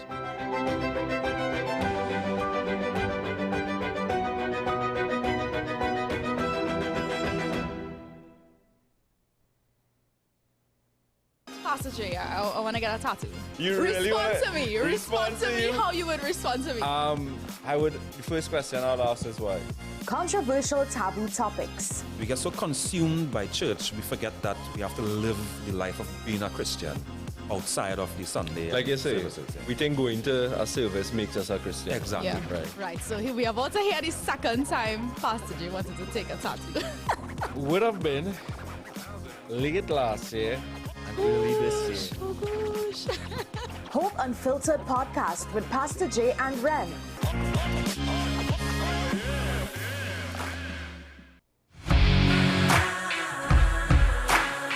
Every day, we communicate through stories. Stories of ourselves, our challenges, our goals, our experiences, and our aspirations.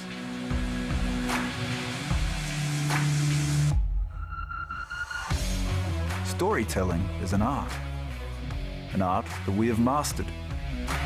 WESN Film Studios comprises a collaborative team of experts with extensive industry experience locally, regionally, and internationally.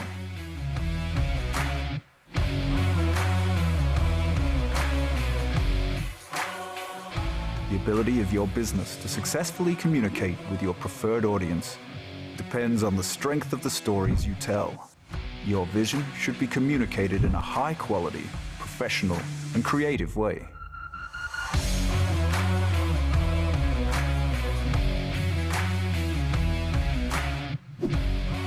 concept to post-production, advertising to film, multi-camera productions, live events, streaming, and virtual conferencing. We are WESN Film Studio.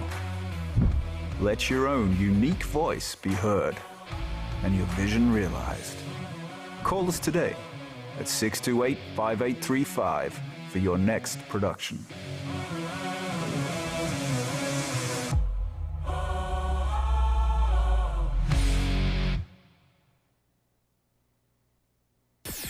WESN.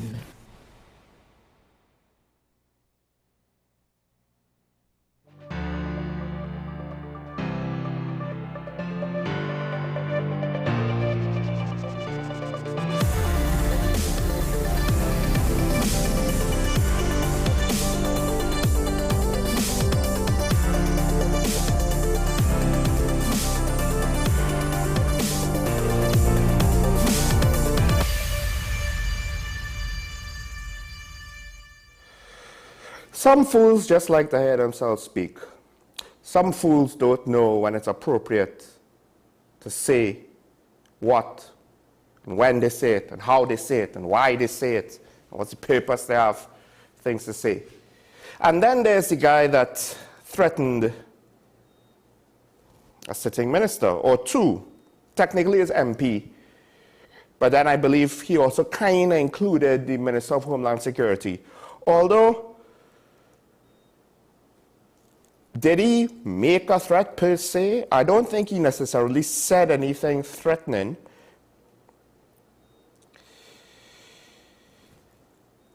He actually did not tell the MP or the Homeland Security Minister or the Minister of Finance is the MP the message. Apparently he told a relative, right?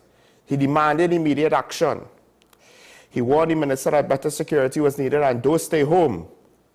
And apparently he was wielding a cutlass. I don't know if he was flashing it or if he just happened to have it on his person.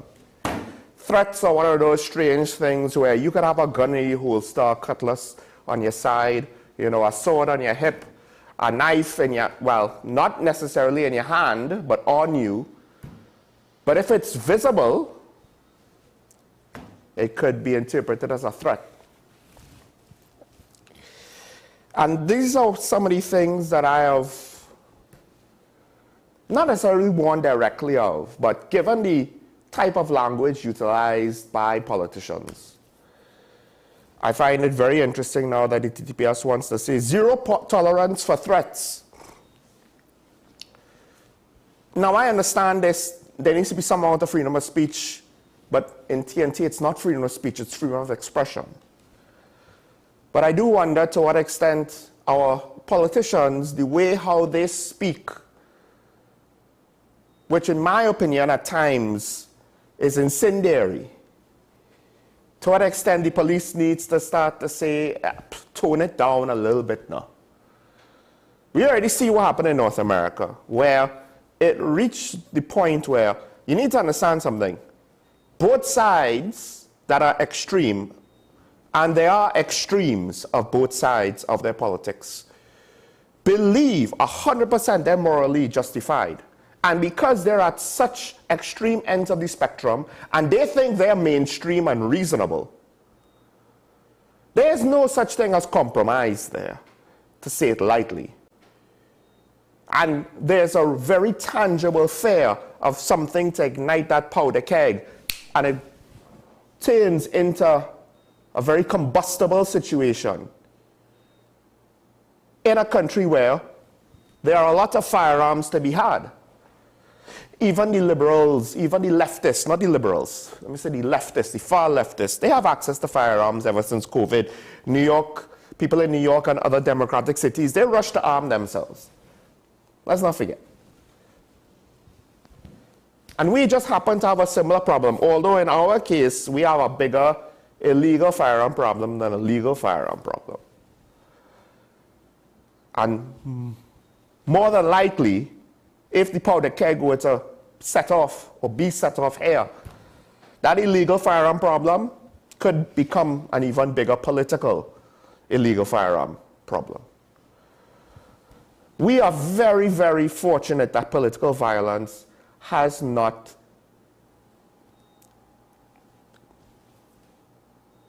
become widespread, despite the fact that people are drawing lines in the sand with very absolutist positions on politics. And any attempt to say, let's come together for the good of the country, seemingly falls on deaf ears, as lip service is paid by supporters and by politicians themselves. But the actual reality is, they are the enemy, and they must lose for us to win. And then what you end up, ironically, is someone who might not necessarily be a supporter of the opposing side, but someone who's so frustrated by the whole situation, they're going to resort to doing something that could be interpreted, and justifiably so, not to say that it was their intention, but we judge ourselves by an intention, we can only judge others by their actions. If you do something that could be interpreted as a threat, to some extent, you have to bear the responsibility. You have to be a bit more careful than that. Similar to how I try to tell politicians how they communicate, they have to be more careful. More on that later. But if the police think that somehow they're going to solve it only by the citizen side of the equation, they have a next thing coming. Because given the fact that you could barely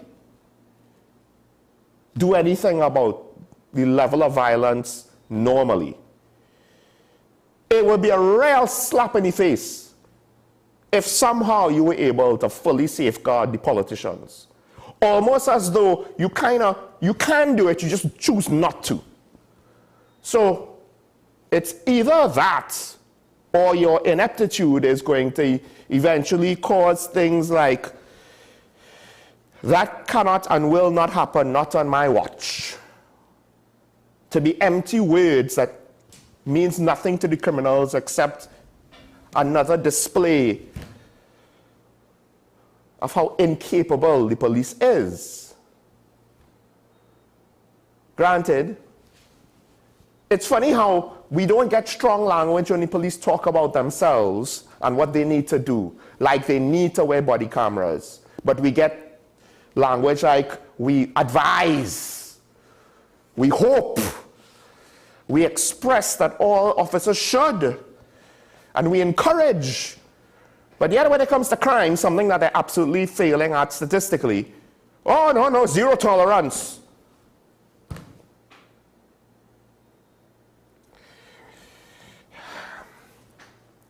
Here's a concept that you should consider. People get promoted until they reach the rank or the position where they eventually are a failure. And until then, they get promoted. As long as they succeed, they get promoted. It's only when they fail, then their promotions stop. But to fail means that they're already failing at the current rank that they've achieved. And that's not just talk for the police or national security services. Think about leadership in general. Private, public, unions, parliament, cabinet, public entities, anything.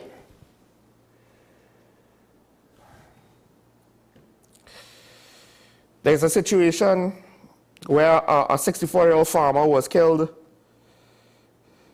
Apparently, the police announced themselves. The gentleman pulled out a gun and shot at them, so they shot back. There's been disputes by the people who knew the deceased that goes against some of the details that the police have presented. One of the things that I wonder about this situation, there's two things coming out of this. I'll try and be brief. One, is this a case where the deceased thought that these might be fake police?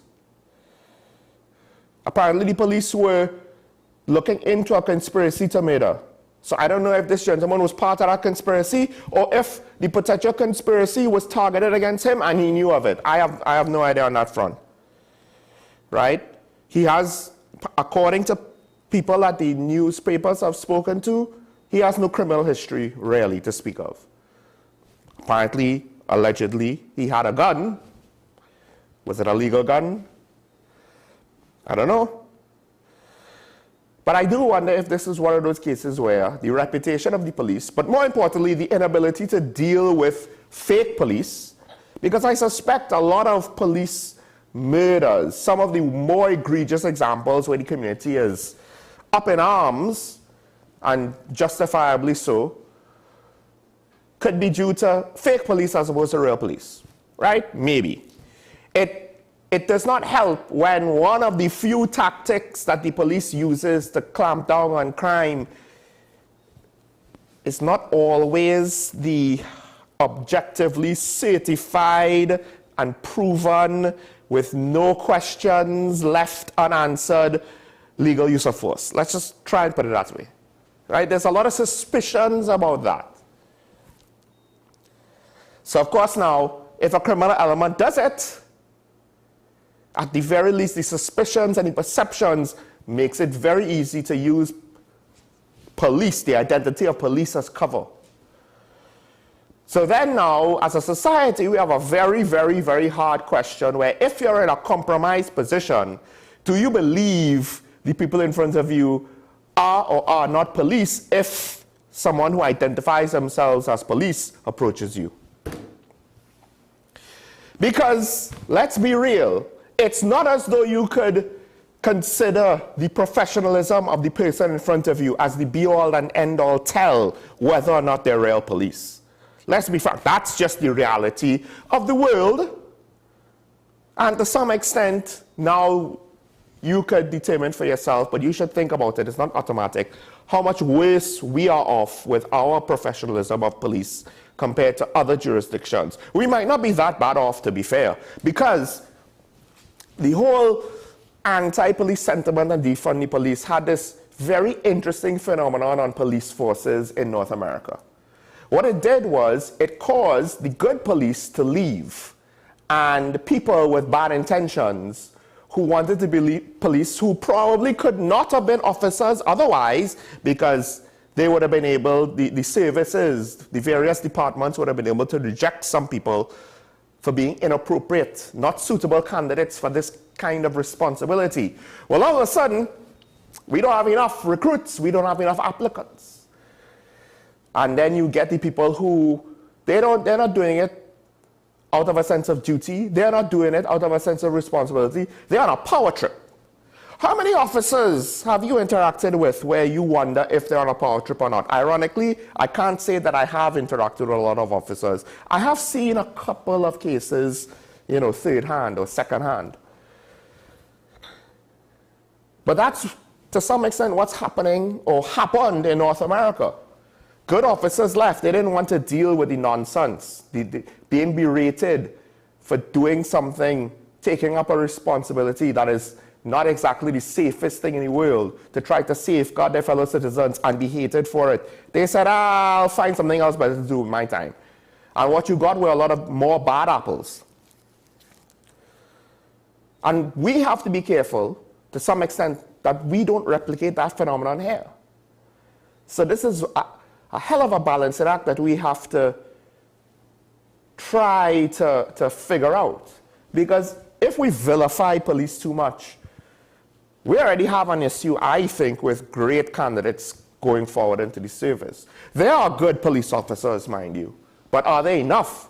And do we want to scare away the good ones coming up through the ranks now? Because those are going to be the really professional, capable inspectors and superintendents of tomorrow, who we're going to rely on to be the backbone of the service, but will they decide, I need to find something else better to do with my time?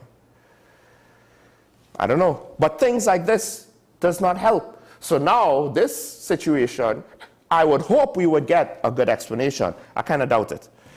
Okay, a couple other things quick. One, the president in her opening address asked that the demerit point system be revisited and not to scrap it. That's cool and all, but I'm getting frustrated. I think it was the San Fernando Taxi Association. They did a good job. differentiating the demerit point system and how they wanted to see it moving forward, which is something similar to what we said here on Talking Point. Reckless driving that endangers lives, hit them with demerit points. But it seems like the president, I don't know, given her comments, she didn't necessarily speak on the distinction. And it's almost like if she didn't fully understand, it wasn't drunk drivers speeding that was saying the demerit point system was unfair. It was people waiting in their car, people with unclear signage, making certain turns, people who were unaware of certain regulations, or people who maybe they were aware and they were willfully breaking the law, but still we're talking about minor violations that are not life-threatening.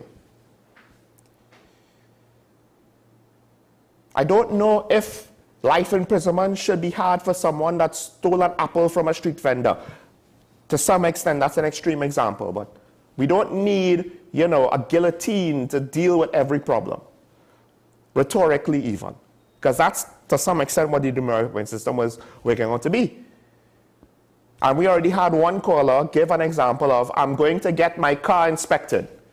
In order to do that, I have to drive my car to a site to get it inspected.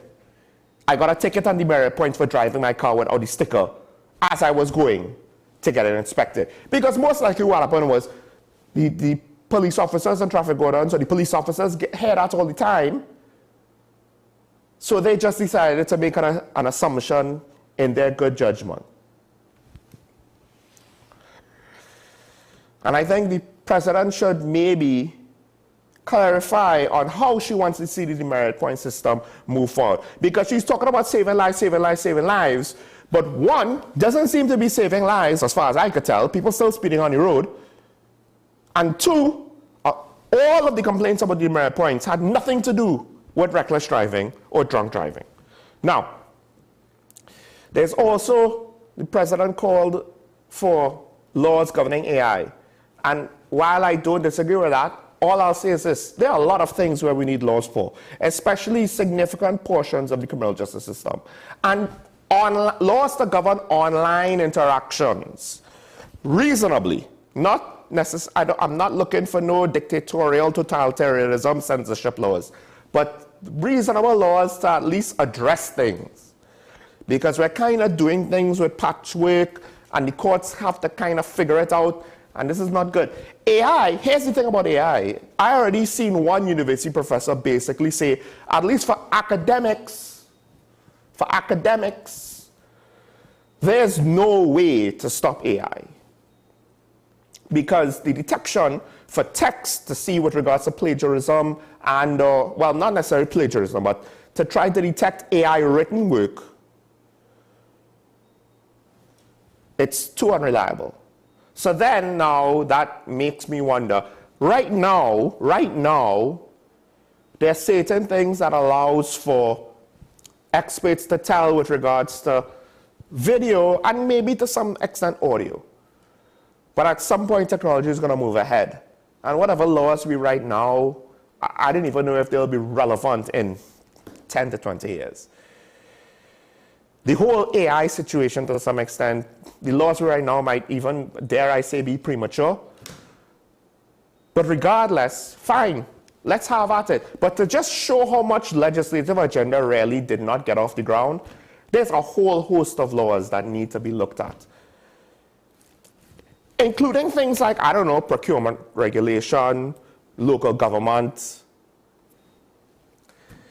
And of course, property tax is being revealed, but that was, you know, that was practically aborted by the previous administration, all things considered. More on that in a bit. All right, let's take a break. When we come back, we'll go into the daily review. Hopefully, we'll have our guests later on, our media ambassador. This is Talking About WSN. We'll be right back after this.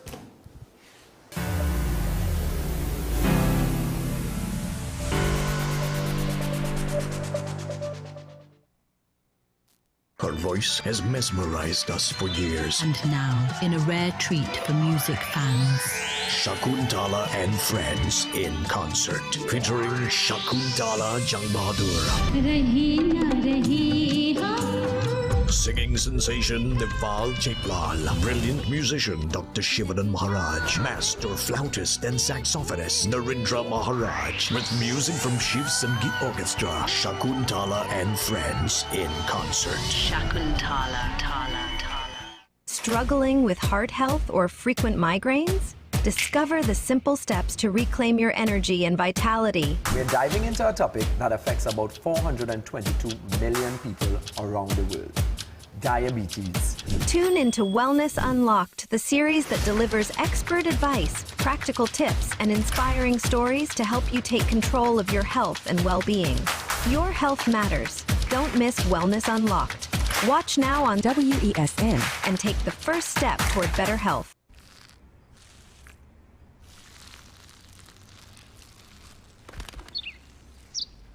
Maybe he landed here totally by coincidence. But if by chance he's admiring your fresh coat of Benjamin Moore soft sky blue, well, that's a pretty high compliment. Coming from an expert.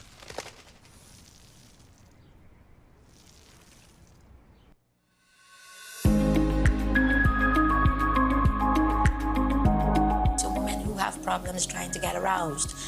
Loss of libido. Loss of libido, and women who have problems actually trying to achieve an orgasm. Something as simple as that. So all of those things tend to happen a little bit further along after the hot flashes and the night sweats, but they are real symptoms. They do exist, and they get pushed under the rug quite a lot. So they are commonly underdiagnosed. They're underreported, they're underdiagnosed, they're undertreated.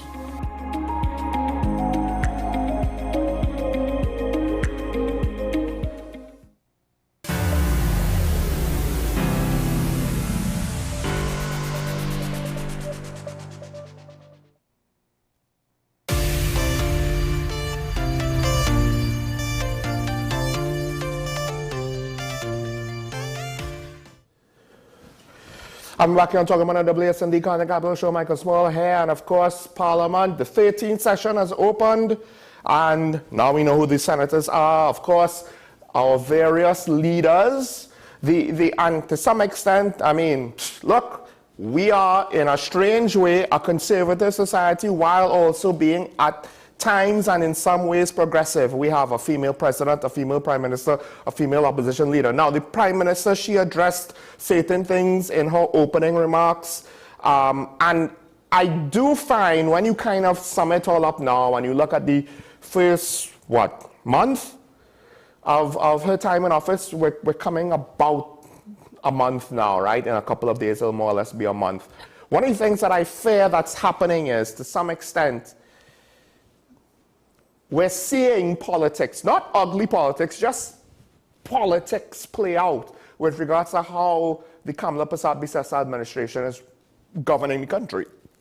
Now, I am starting to feel more and more, and you got hints of this in the campaign trail, hence the question, how are you going to finance all the promises? A question that is not yet, I don't care what you have to say about the issue, right? Because at the end of the day, all of the government supporters that want to push back against this question are basically, it doesn't matter that the PNM lost.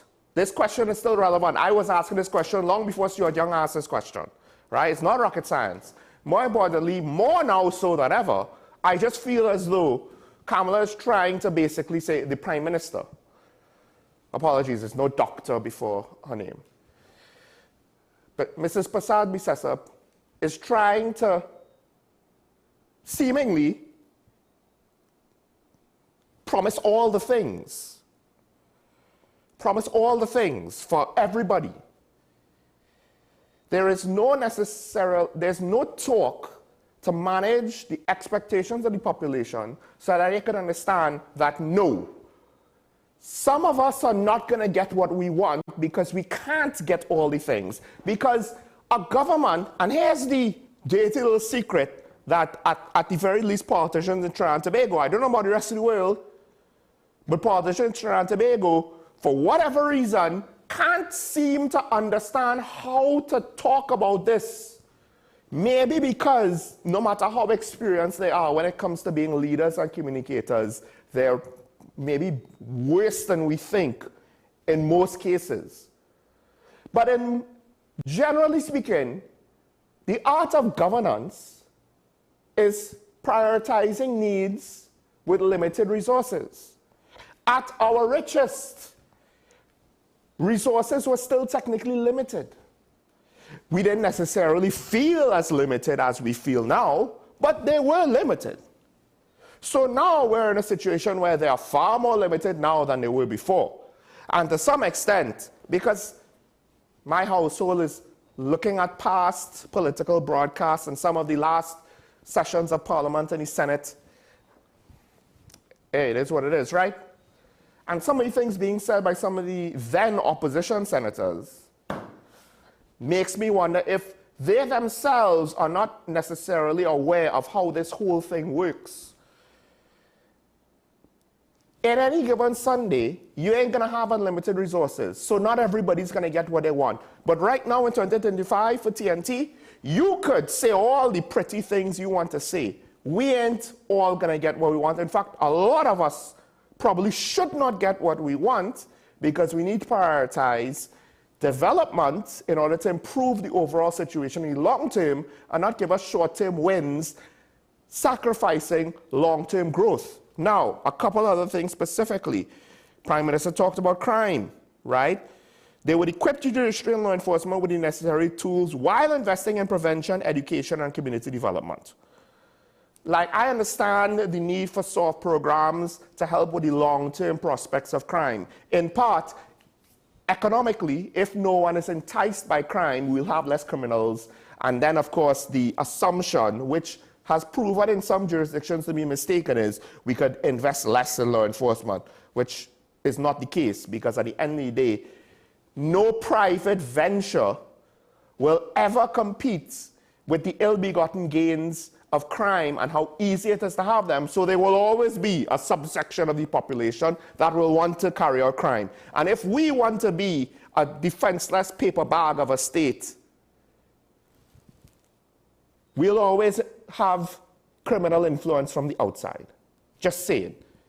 So you're going to need a certain amount of law enforcement just because we're a transnational ship point of guns and drugs.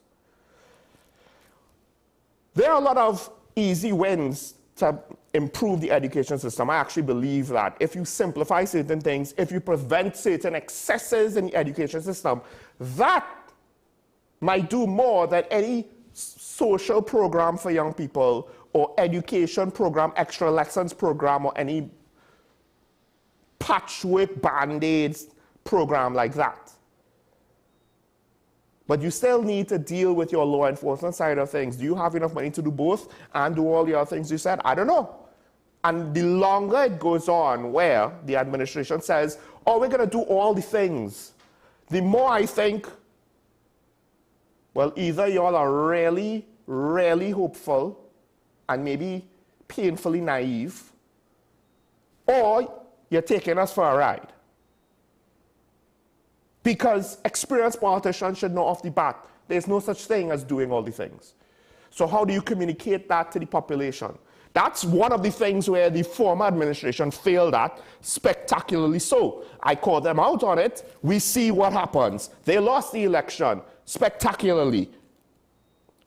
And it's almost like if the current administration did not necessarily fully learn that lesson. Granted, they have a much stronger mandate than any Keith Rowley administration ever had, but they also had that when they were the partnership, and they lost. So it's not impossible. When the PNM says we are positioning ourselves as a party looking to win the next election, some people might scoff. It's like, technically speaking, they've been in this position before, and it worked out. Now, I want to go on to the PNM now. The opposition leader said something very, very, very... It's the expected, except it still seems as though the opposition does not fully understand where they find themselves. Because here's the brutal, honest truth. 430,000 plus voters, we know for sure, rejected the PNM. Actually, it's probably something like 440 plus, because 109,000 basically left and didn't vote for the PNM, and 330 plus thousand voted for the UNC. That doesn't even include Tobago. So we could maybe add, I don't know what, another 20,000, 40,000 from Tobago, right? So now we're looking at something close to 500,000 voters. And let's not forget, that's 54% of the voting population. We ain't account for the other 46% that just decided not to vote. Some fraction of that, they decided not to vote out of rejection for the PNM, outside of the 109. Now, maybe they also, some of them rejected the UNC too. But I think it's fair to say that over 500,000 voters in a country of 1.5 million decided, and that's not 1.5 million voters, that's just the population. Over 500,000 voters potentially rejected the PNM. And it seems like they haven't internalized that. So now when they say, when the opposition leader says things like, our modus operandi will not be to oppose for opposing's sake, I would caution her, because the language, the tone used, yes, there might be some valiant or relevant points with regards to some of the things that Marvin Gonzalez has been saying, former Minister of Public Utilities, and to some extent, even some of the things Stuart Young has been saying. But the tone that they're using, particularly Stuart Young, and particularly because of the position that Stuart Young is in, that is to say, the loser who is perceived as being arrogant and out of touch during the election and after the election,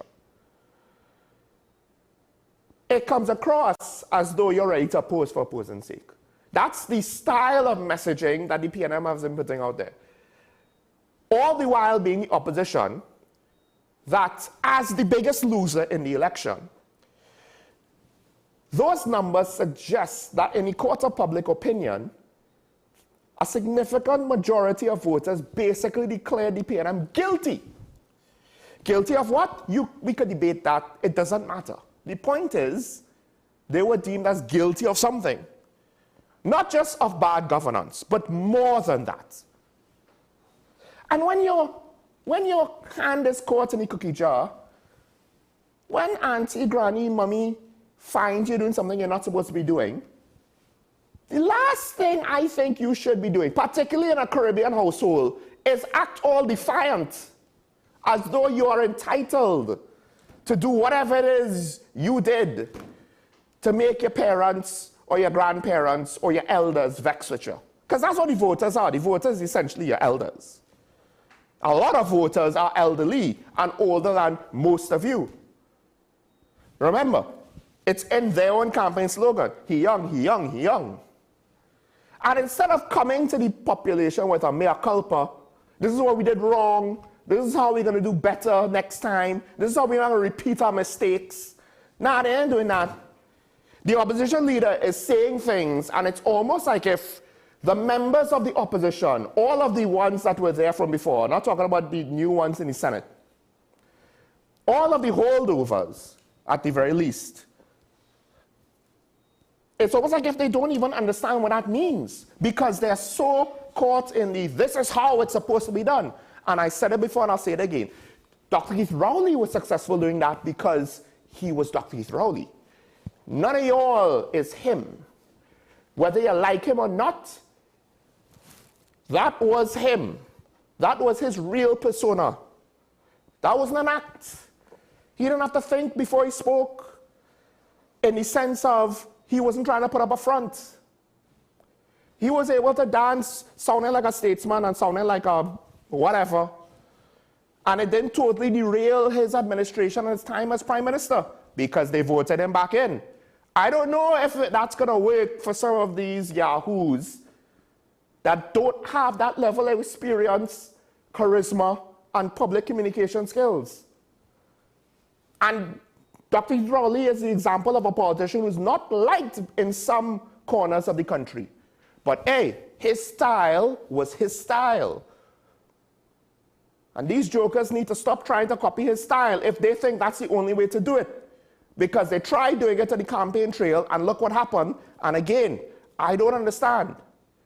You have a new opposition leader, and it seems as though she had to pick certain people to be senators in order to ensure that she wouldn't be challenged and that her leadership wouldn't be unstable. Fine, I understand that. Don't necessarily like it. The whole internal politics of a party giving us national political consequences. Don't like that, but hey, it's happening in the UNC right now as we speak as well, but it is what it is.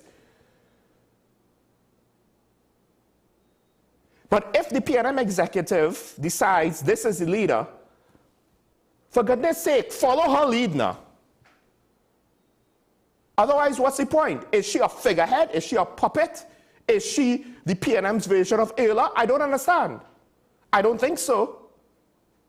But they need to figure out how to do their communication a little bit better than what they've been doing so far.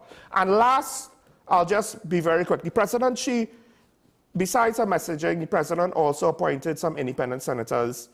We see lawyers. We see one civil engineer. That's good. I think there's one person in the field of medicine, a senior lecturer in I can't pronounce that. I don't even want to try. But I believe it's a medical lecturer, right? A human resource management and IR expert. So we have business people, we have business strategists, we have lawyers, and we have at least one person that was an educator in the field of medicine. No media personality. And I'm not saying that there should be one, but I do think, because maybe there weren't any good ones in the president's estimation to be picked. But I would have liked to see one, and to some extent, if, let's just go with the assumption that the president didn't like the prospects, that could be an indictment on our media industry or the media landscape, which is not solely the responsibility of the media industry. But we have to see how this independent slate turns out. Of course, there's one holdover named Anthony Vieira, senior counsel, who is to some extent controversial. We'll see how it goes. I would imagine his positions won't necessarily be seemingly as pro-government anymore, but then to some extent I do wonder how good are the opinions of senior counsels these days, given the fact that so many have failed in the office of the Attorney General or working for the office of the Attorney General. I don't know. Not everything is the fault of Coleman Burt, but all right, let's take a break. When we come back, we'll welcome our media ambassador. Stay tuned. This is Talking About WS, and we'll be back after this.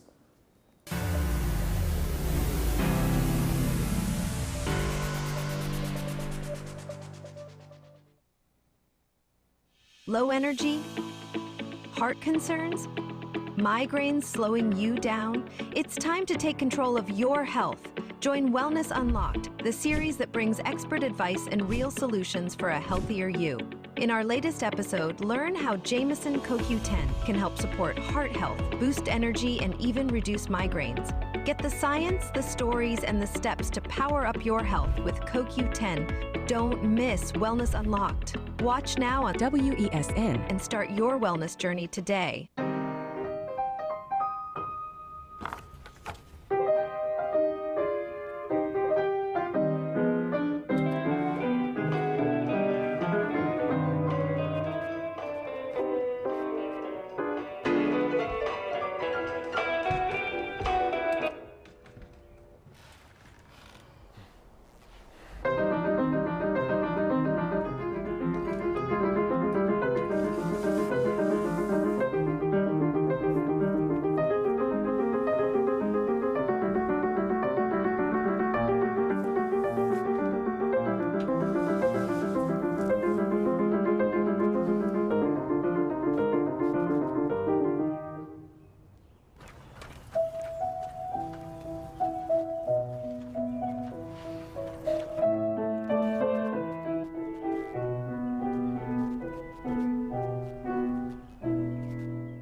Do you need treatment for obesity or any related abdominal procedures? The community hospital now offers minimally invasive laparoscopic surgery done by an American-trained, board-certified surgeon with over 20 years' experience.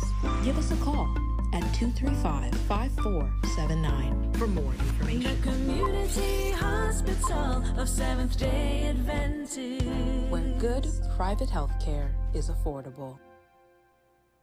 Her voice has mesmerized us for years. And now, in a rare treat for music fans, Shakuntala and Friends in concert, featuring Shakuntala Jang Bahadur. Singing sensation Deval Chaitlal, brilliant musician Dr. Shivanan Maharaj, master flautist and saxophonist Narendra Maharaj, with music from Shiv Sangeet Orchestra, Shakuntala and Friends in concert. Shakuntala. Our award-winning show is back, and this season promises to be even more exciting than before. What's Up, Doc isn't just a title. It's a call to action for anyone who wants to improve their health and well-being. Join us on this thrilling ride towards better health on WESN Content Capital. Take some time for yourself or spend some time with the family at Sandy Point Village Hotel. Enjoy our various studio and suite apartments, self-contained with their own kitchenettes and Wi-Fi.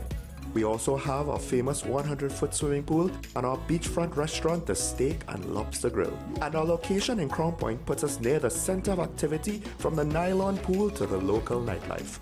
Call us and make your reservations at 639-8533, 389-2378, or email us at sandypointvillagehotel@gmail.com. Pastor J, I want to get a tattoo. You really want Respond to me. Respond to me how you would respond to me. The first question I'd ask is why? Controversial taboo topics. We get so consumed by church, we forget that we have to live the life of being a Christian outside of the Sunday. Like you say, services. we think going to a service makes us a Christian. Exactly. Yeah. Right. So here we are about to hear the second time Pastor J wanted to take a tattoo.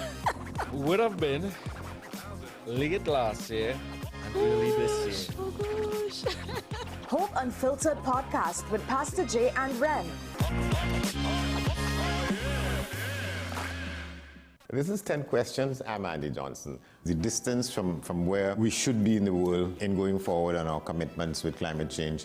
The effects of climate change that cannot be accounted for. It's called loss and damage, and we're seeing loss and damage happening so much more in this decade and the previous decade. The principal term there was this question of the correspondent banking issues. That is why we're trying to build capacity with this country here, Trinidad and Tobago, and other countries in the region. Man is not showing any signs of stopping or even slowing down. More than half of the forest in Trinidad is already gone. All the plants and all the animals and all of the nice clean water and fresh air and everything had to be on this planet for humanity to have a chance. We have small change when it comes to countries that can take decisions, and when they speak, the world listens. The General Assembly is a very democratic forum. And Trinidad and Tobago has the same vote as Canada, in spite of the obvious difference in size.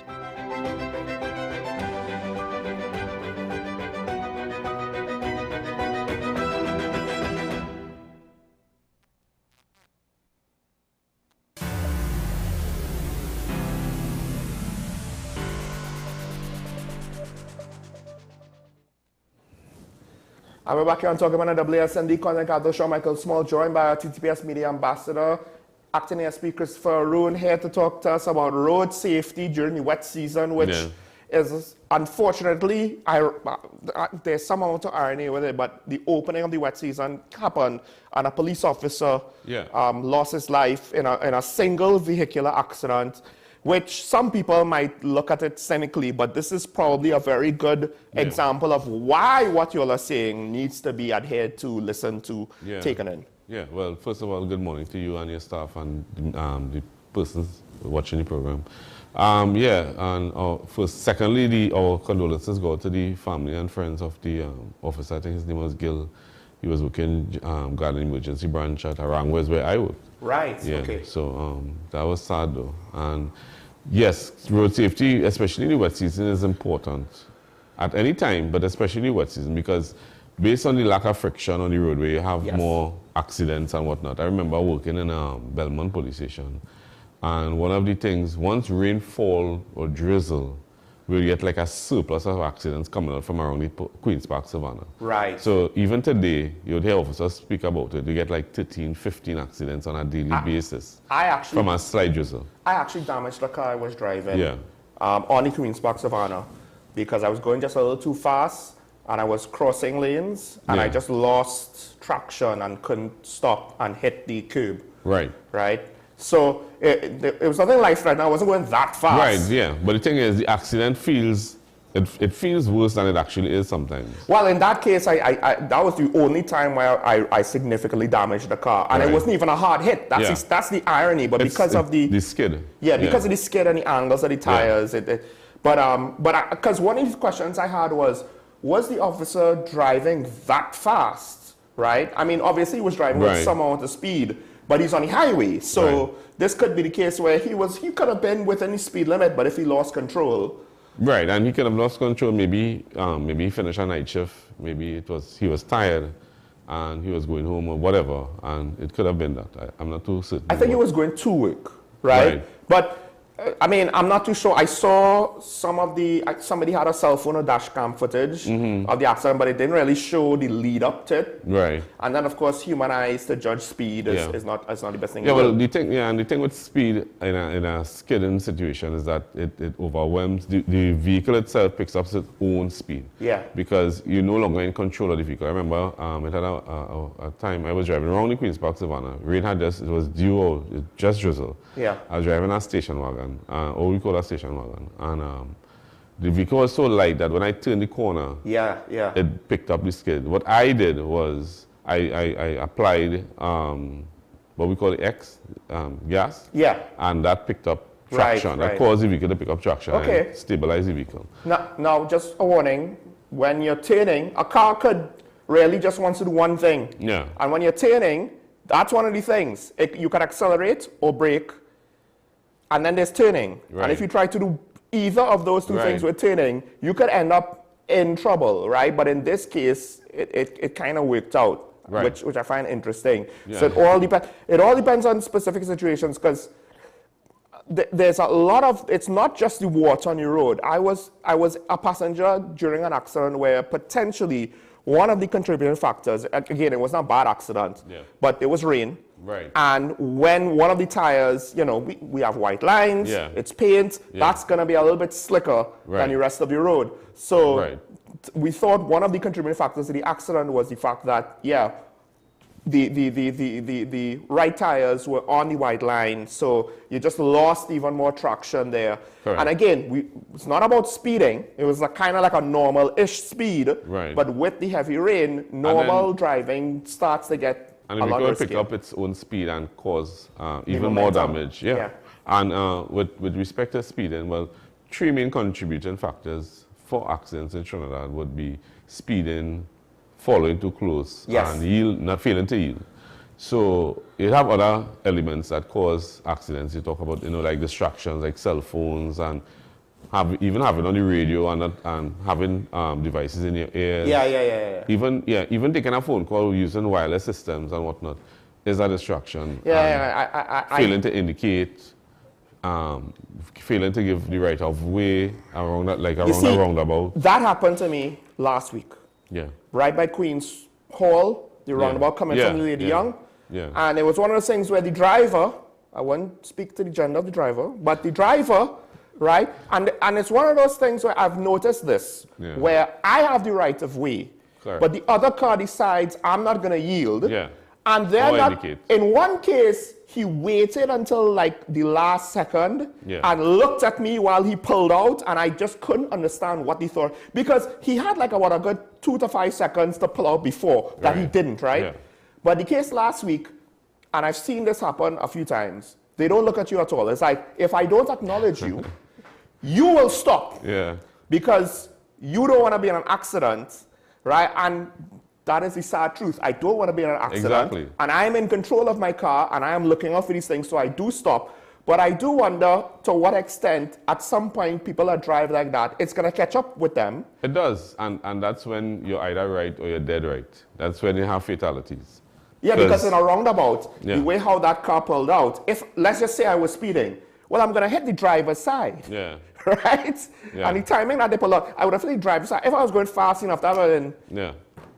And in terms of right and dead right, pedestrians themselves have the right of way at a crossing. Yeah. However, if somebody is... I remember there was an occasion where we had to warn some children about crossing the roadway because there was a high-speed chase and the officers was proceeding against a vehicle, following a vehicle.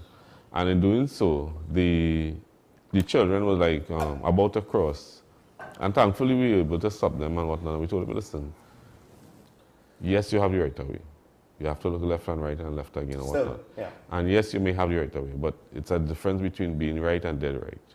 You could have been injured or worse if the vehicle that was stolen had in trying to elude the police would have collided with you. So you have to still be careful. That's the thing. For whatever reason, particularly in the side streets by the Oval there, around St. Clair, right? I know I have the right of way in some of these roads, and I still stop. Exactly. It could be daytime, and I stop, much less nighttime, right? And then there's certain situations where, because at nighttime you would think, oh, I'll see the headlights coming. Somebody could be driving without the headlights and they forget, right? So I'm not going to take that chance. People make mistakes. Even if I have a green light, you're still going to I need to make sure that no one is speeding. Next thing you know, somebody is speeding, try and catch the light, and it's midnight. I mean, I haven't driven at night that much these days, right? Yeah. But back in the day, it's midnight. I don't know if some half-drunk person is trying to catch a light and it's orange, and I'm not going to just pull off right away. Yeah.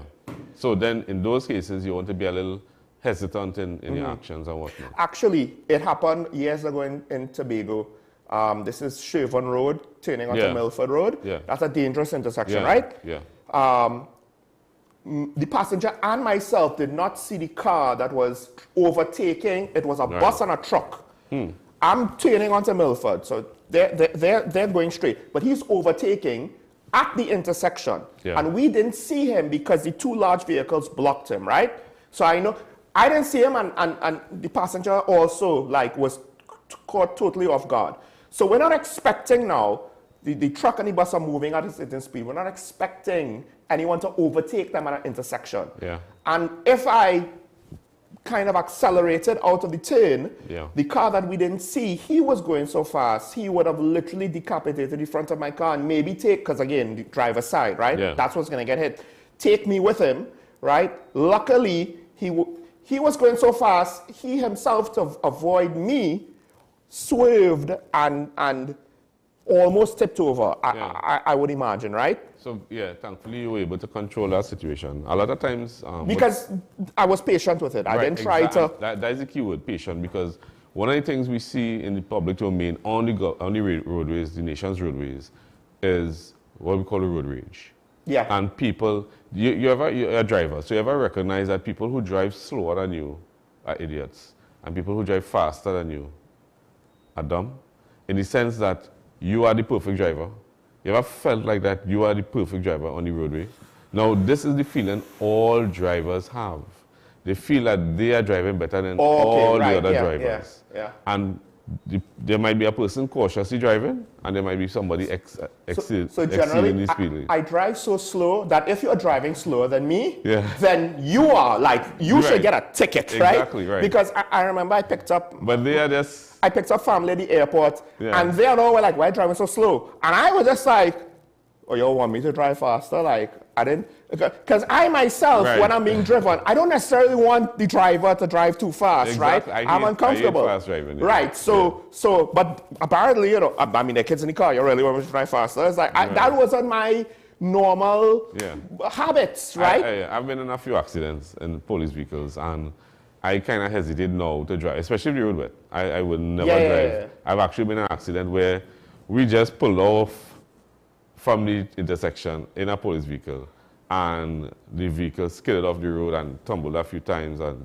really? Just that? It was so light. The vehicle was so light. Was it like an SUV? Was it it was an SUV.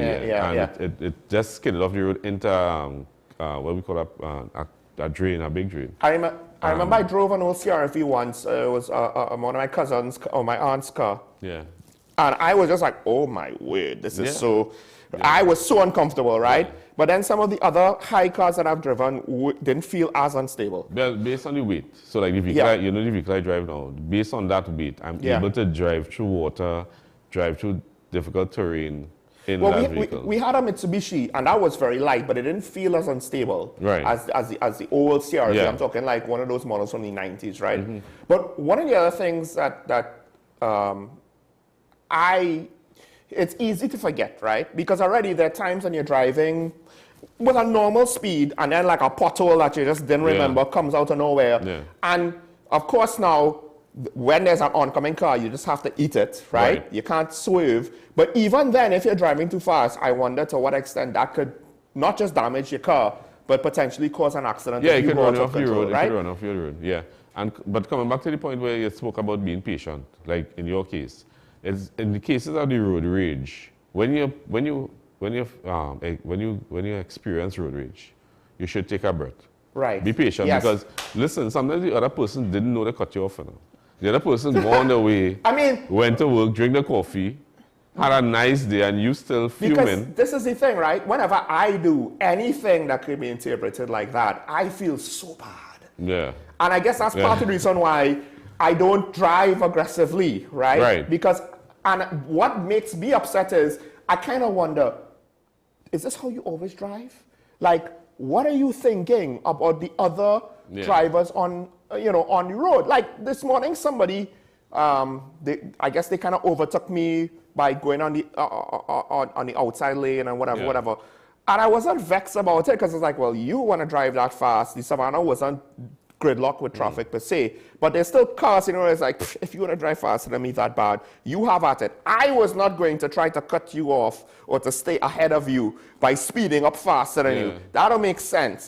Just let it go. Part of the road rage is ego. It has some people feel that they're better drivers than other people, and they want to take advantage of that position of how they feel, so they accelerate, they try to run you off the road. Yeah, I don't think I've ever experienced that. No, seriously. There are drivers that would come after you and run you off the road because of the road rage. Well, again, I don't race other people, so I guess that's why I haven't experienced that. If I was in a near miss, I don't think that was the motivation. Yeah. But, I mean... But we need to be patient. We need to be patient. We need to take a breath. We need to calm down. To be honest, when I'm on the highway and I see how fast some people drive, I'll acknowledge they're better drivers than me because they practice driving at that speed. It's just that, to me, it's not worth it. Right, and what is important to those drivers who are driving, let me say it's driving, let me see you find the need. I'm as a police officer, I'm very uncomfortable with the speed limit being 100 kilometers an hour. Okay. I'm being very honest. Right. Because at 80 kilometers an hour, you could brake properly and whatnot. And that was the plus for me. As a police officer, experiencing fast driving and evasive driving. And, you're out there on the roadway, and you're seeing accidents and whatnot. Nonetheless, the speed limit is now 100 kilometers an hour on the highway for motor vehicles, lightweight motor vehicles. And if you insist on traveling or driving at 100 kilometers, you should practice defensive driving. So if you're not schooled in defensive driving, there are schools that train you to defensively drive motor vehicles. Police officers, on the other hand, will have learned evasive driving and whatnot. But in terms of defensive driving, it teaches you how well to drive, especially on a wet roadway. Yeah. Especially how far behind. So I think that last point there, to keep a certain distance, so that's a big one. The rule of thumb is that there are light poles along the highway that are strategically unmeasured in their placement. Right. So what we do as defensive drivers, we check. So if we're going at the speed limit, you have to check 3 lampposts.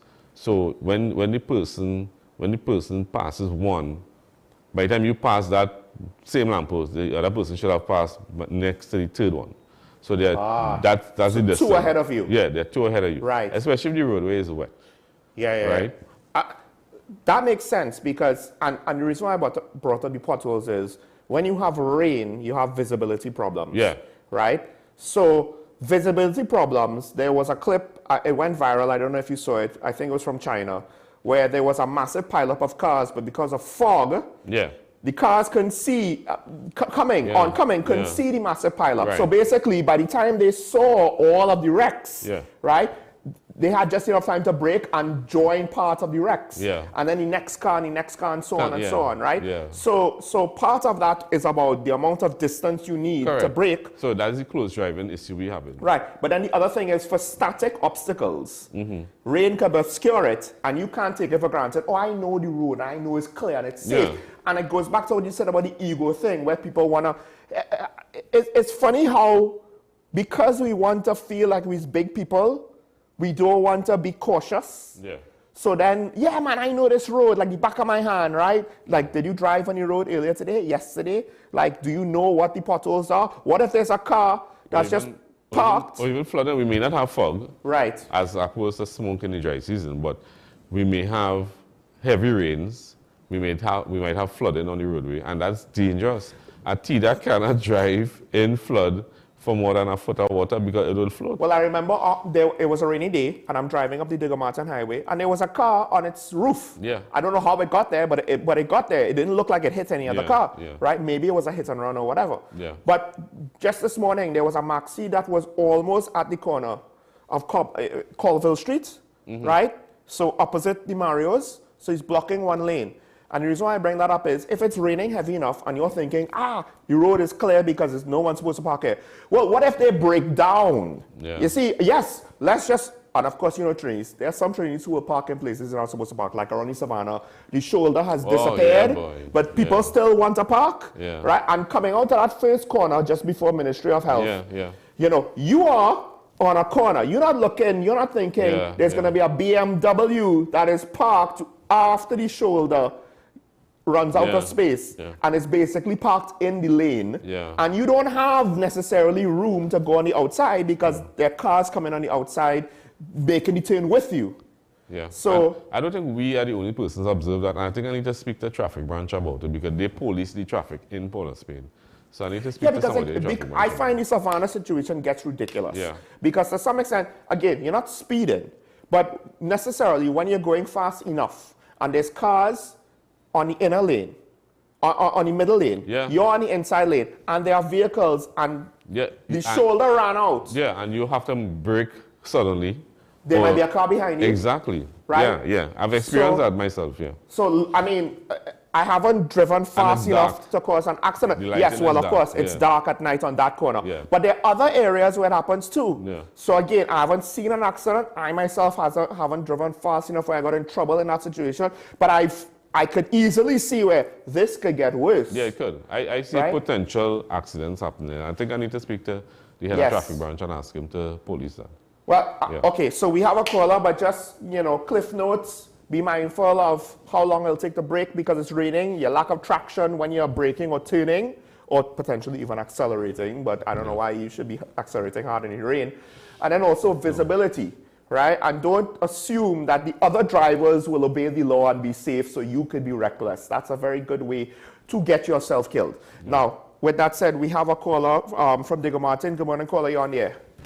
Good morning, Sean, and to the ASP from the TTPS officer. I'm going to basically speak to the officer first before I come back to Sean. Okay. And in the public domain now, everybody is questioning the Speaker of the House on his previous issues of arrest and prosecution and things like that. But having heard that, I did a little bit of investigation, and I am of the opinion, and this is my opinion, was it a prosecution or was it a persecution? You understand persecution? And I will throw out some data point that I would like people to look at it. Sat Sharma, Basil Pandey, okay? Simba Ganga, well, I wouldn't call the speaker name, right? There was one I'll take back that word political. There was one senior police officer involved in all of those prosecutions. He was even brought back to investigate the FUL with a couple of other ex-policemen. I will give you his initial, WV, okay? All of those cases were thrown out. The Basil Pandey was shown to be politically biased. It went to the Privy Council, came back here, and the judge said, why you only choose to prosecute Basil Pandey, and she threw it out. We know what happened to Sat Sharma. Simba Ganga had a noose on his neck for 10 years. And that case was thrown out by the DPP for lack of evidence. The Speaker went to the Privy Council and he won his case. That case was one of the shortest cases at the Privy Council, was 10 minutes. The Auditor General was 3 minutes. That case, the Privy Council basically said there was no evidence. The operations to get him prosecuted was a sting operation. So I am saying, and I'm going back to the leadership of the police. That is why I'm saying the police. And that is why I'm saying persecution or prosecution. Was that a political persecution? And I'm not going to say anything more about it, because the Speaker's Council lawyers were two prominent attorneys at that time, Desmond Allam and one who's a senior counsel now, who was a temporary judge who recently got things. So they saw what was going on, so they made sure it reached the Privy Council. When the Privy Council said, no man, you're not going to have a retrial because the man served some time and there is no evidence. And that was totally different to the Jamaican story of Vice Cartel. Vice Cartel was a juror business. It was sent back to the Jamaican Court of Appeal and they said, no, you already charged and they dropped it. So that is one point. The second point I want to get at, discrimination of people south of the Caroni Bridge or south of the White House, the lighthouse in Port of Spain. People have to understand it is at least 30% more costly than for somebody to go to the university to get a degree than somebody south of Chaguanas, down to Point Fortin, down to Labrie. Plain and simple. So you're discriminating in two ways. You're not building schools for them, and when they get an opportunity based on meritocracy, you're hitting them in the pocket. I'm telling you today, you know why? If you had to travel, you can't travel. You have to rent an apartment and look at the cost of an apartment. So you're basically discriminating against those people down in the south, plain and simple. And that, I believe that was one of the issues that they attempted, or they will have a campus to make it basically equally available for all peoples of Trinidad and Tobago, all students. You know the hassle to travel from San Fernando to St. Augustine every morning. It's a thing from Chaguanas to St. Augustine takes you 45 minutes in the morning. Chaguanas to DB campus takes you 35 minutes in the opposite direction. I say no more. I wanted to talk about the president to at least get her and the Chief Justice to remove the Equal Opportunity Tribunal chairman pronto. I'm going to have a nice morning. And officer, I hope you respond to me.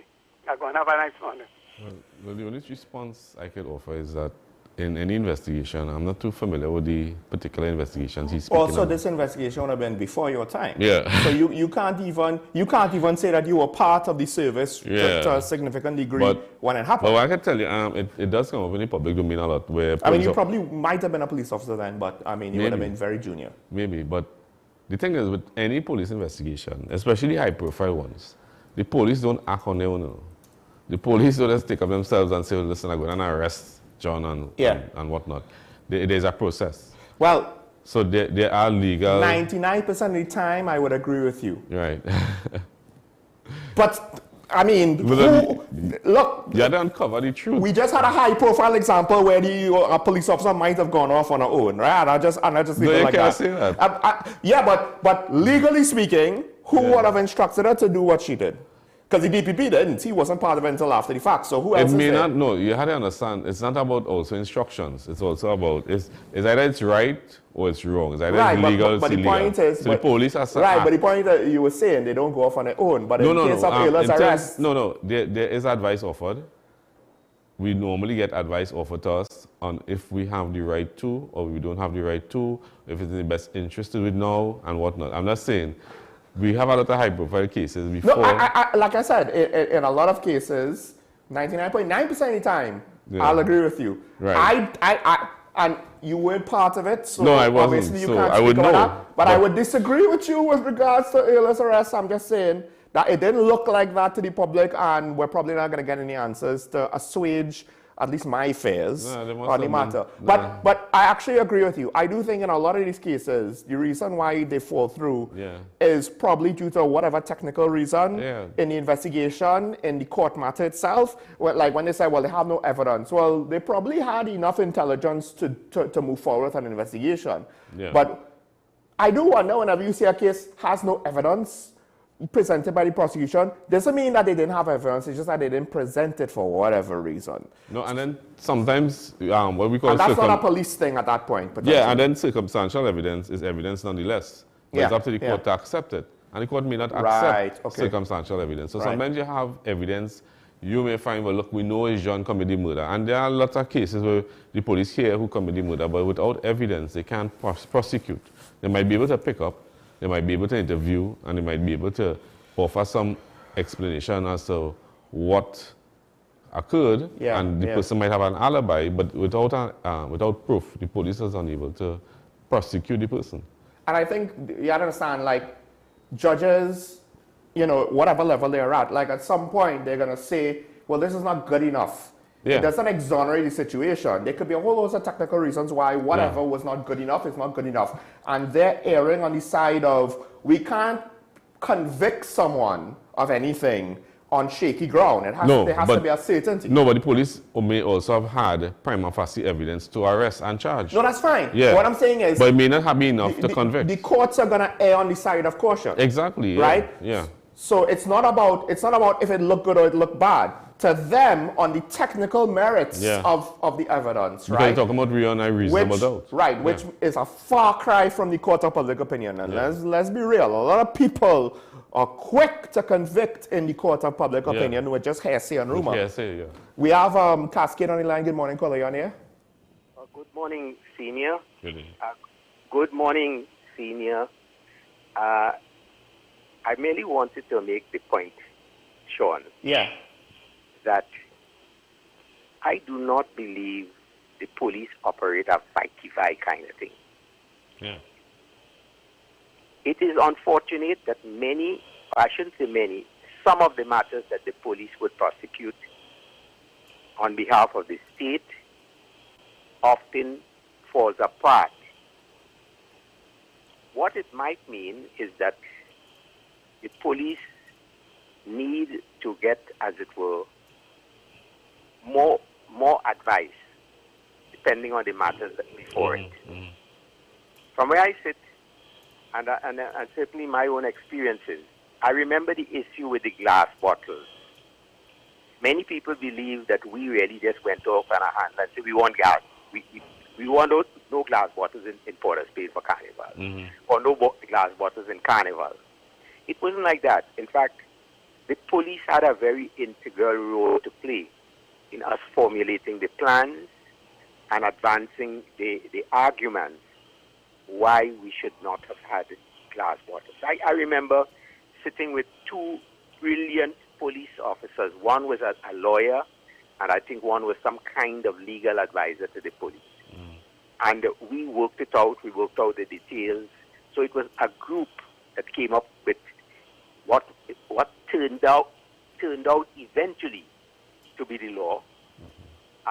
But we were pursuing something a little deeper than that. We were hoping that the law would come to life, whereby in all public events, there will be no glass bottles. We have still not arrived at that. And so I want to say my experiences time and time again in working with the police.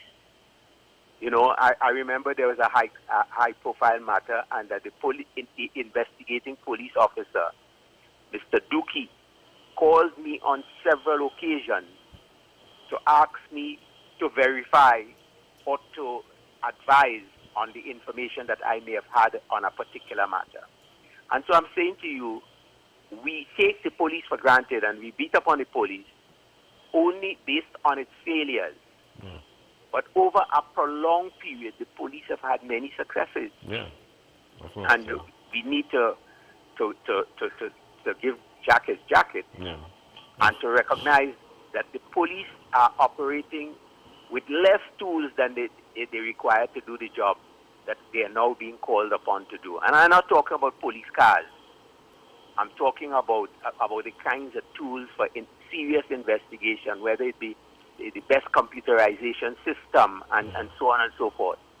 We've got to start to ask ourselves as a society, are we doing our best in support of our security services? That is, I think, a fundamental question. Thank you, caller. Actually, this goes back to, because it's one of those, there's a running gag. I think it might have happened with us as well, but it happened also with Ashraf, where, you know, when it comes up, we know we could point out examples. Oh, legislation needs updating. Yeah. But when it actually comes time to talk about the topic generally, it's like you can't really remember all the specific legislations, right? Yeah. And in this case, I do wonder if part of the problem is our laws for criminal prosecution needs updating, right? That and the DPP's office needs to be fully staffed. Let's not forget that. So if you want more advice to the police, it would help if the DPP's office have more staff. But I do wonder, and I think the anti-gang stuff, I've spoken about this with media ambassadors, I think at least with you, at least once, I'm sure, right? That something is off there where it's not just up to the police. It's not. So, you know, the legislative agenda is far more important than we realize, and dare I say, for the criminal justice system is underutilized, because really, there's probably a lot of criminal laws that needs updating. The Privy Council, they are working from an updated system. And we are still utilizing old laws from our colonial days or just after independence. One of the cases, like recently the rape matter I had in the High Court, and it wasn't successful. But nonetheless, the victim, there was a victim, and she felt a particular way. We had enough evidence, we had enough prima facie evidence to prosecute, and we did. How would that victim have felt knowing or feeling that we would have gone there and not winning that case? Right. If we had not charged. Right. How would that victim have felt? Yeah. At the end of the day, it was a situation where you told them, well, we can't arrest, we can't charge. We can't charge. Like off the bat. Yeah. But we had enough evidence to charge. At the end of the day, and it still came and fell through. The jury decided not guilty.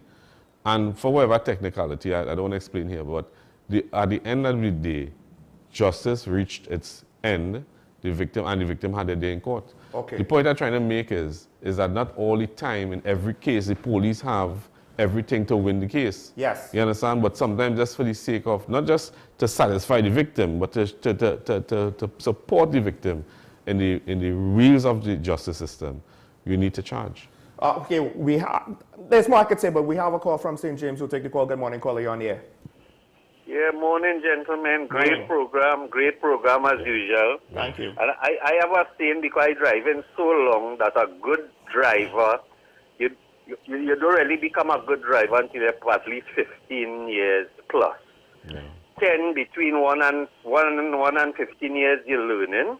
Yeah. And I never had a major accident in my 40-something years of driving. Why? Because I always adhere to the regulations. Always adhere to the regulations. Hello? Yes. Yeah. Go ahead. Yeah. So that is great. And what I want to say, I have two friends that experience a problem, and I experienced it recently, where a PDX Aqua pushing out onto the major road hit my back door and mash up my back door and a part of my front door. And so I come out and I start videoing and taking pictures one time where they are, where I am, and all that. I don't know if the person gets shocked, but when they done, I say, well, come, let's, I'm making a sign, got the glass up, come, let's talk. Next thing, the person drive off. So, well, I have the information. So when I done, I'm going to drop my grandchildren and them to school up Pottersfield, and then while I'm going around the savannah, the same car come blaring horn on the side of me and asking me to stop. I said, well, go to the St. James police station.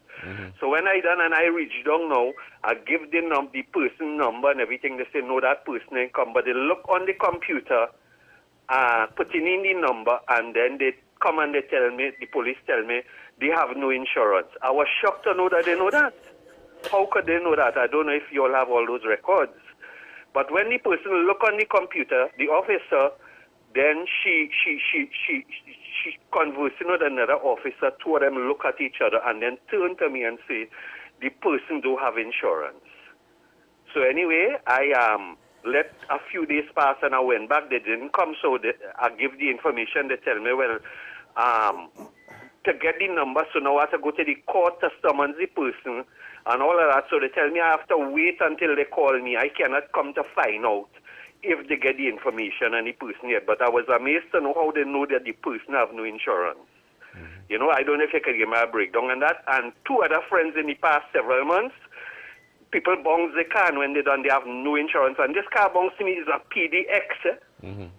A PDX. So there are lots of people struggling out here, and the permit expire and the insurance expire. It seems as they have a lot of that. Yeah. You see? So the part about the police officer telling me, looking on the computer, this person have no insurance. I don't know if you could give me an idea how they could have come up with that. Thank you. Well, if the same vehicle was involved in a previous accident recently, and they detected, that's what I thought too. Yeah. So it was a previous incident, so they have it on file. Yeah, have it on file. Because the police don't have insurance on file, right? None that I know. Maybe there's a way to check that I don't know, but as far as I know, but we do have databases that we can access. And, potentially, if it's because of a previous incident, it doesn't mean that there's no insurance now. Yeah. Although one of the there's a chance that they're still driving without insurance. One of the problems we recognize persons having is that unless they transfer the vehicle, the insurance company not renewing the insurance. So sometimes this might be the real issue. With a sale, are you talking about? Yeah, like they sell the vehicle and it passes through 2 or 3 more sellers and buyers. And at the end of it, you are left holding the vehicle receipt and you have no transfer. You didn't transfer the vehicle, never transfer the vehicle. So the original owner So without the actual transfer of ownership, you can't get insurance? Yeah. So this is one of those things where... that's one thing that's popping up right now. This is one of those things where this needs to be sorted out, right? Yeah. And part of it is the police having the tools and the prerogative, and it's not so simple to just say arrest them, right? Because it's not like they could stop every car. It's not that simple. But again, the tools and whatever prerogative or whatever systems in place to arrest people who are willfully driving without insurance. Yeah. So, but then also to fix it on the other end, where you have these technicalities that people get stuck with. Yeah. Right? Because I understand that you're trying to not spend $200,000 on a car, which when I heard that was the price of most new cars, now that blew my mind. But he also said what was concerning for me. So you'll buy a second-hand something. He said the police said don't come back to them. They would call him. Now that you should take that with a pinch of salt in the sense that yes, you need to get the police maybe at 2-3 weeks to really find out, because there's a procedure when somebody is involved in an accident that they did not stop.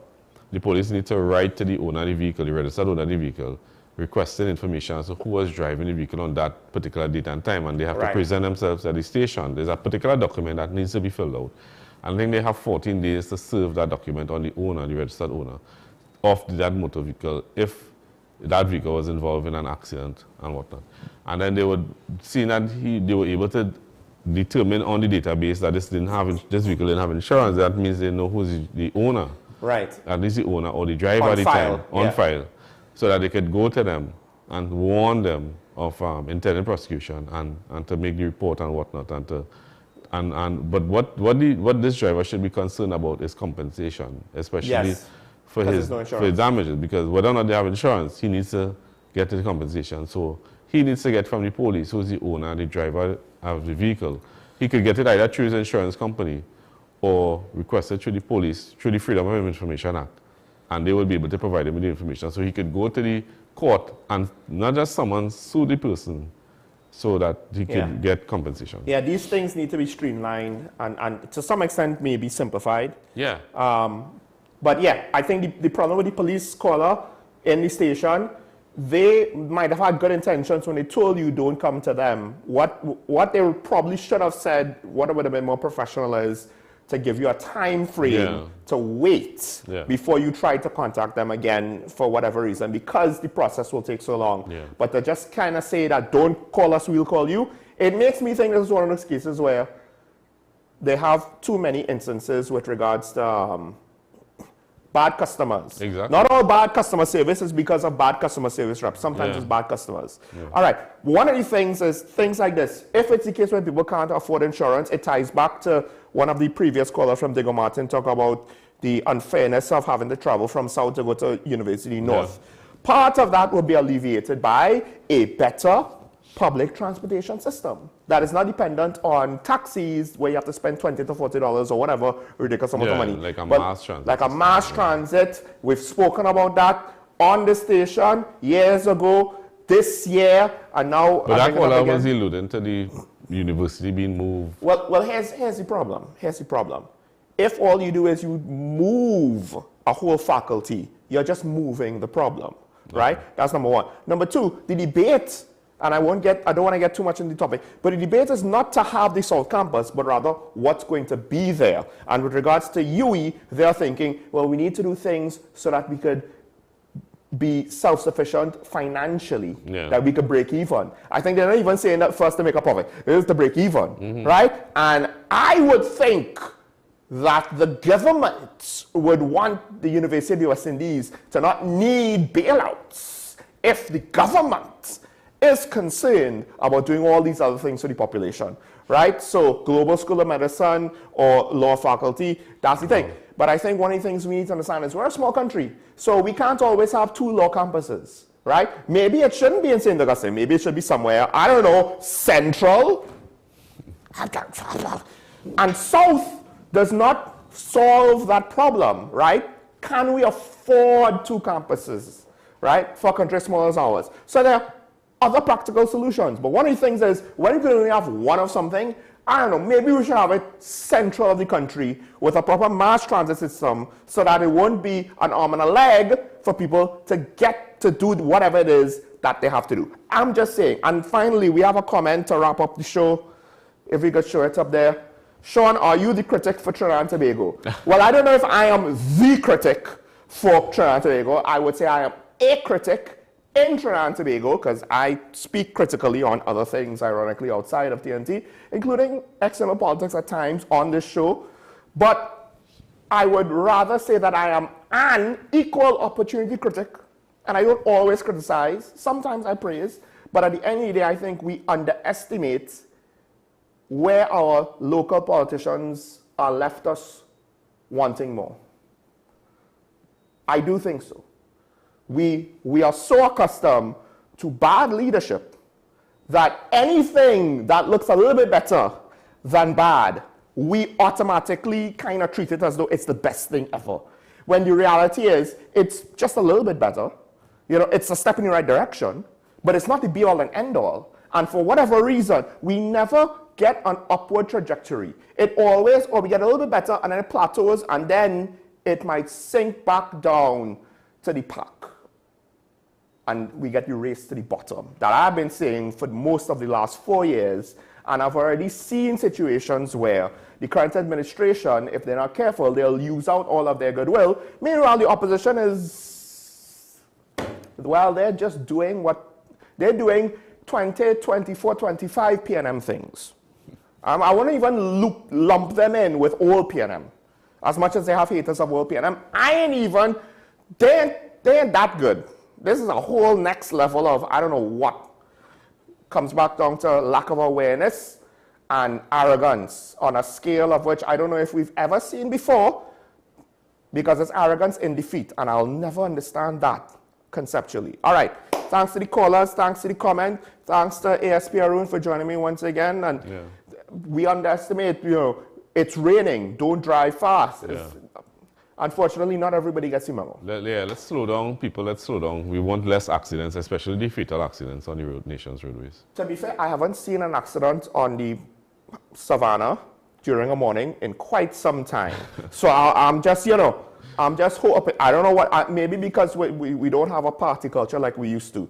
I could be wrong about that, but that's what it seems like. Maybe the accidents are just somewhere else. All right, folks, just want to remind you to have a good day, stay safe. Remember your allegiance to the Republic and to each other. And never forget that it's nice to be nice. Even if, you know, the driver kind of bad drive here. Just take a breath, let it go. Because I have to do that on at least a weekly basis. And, you know, you do it along with me so we could see each other tomorrow. Bye-bye.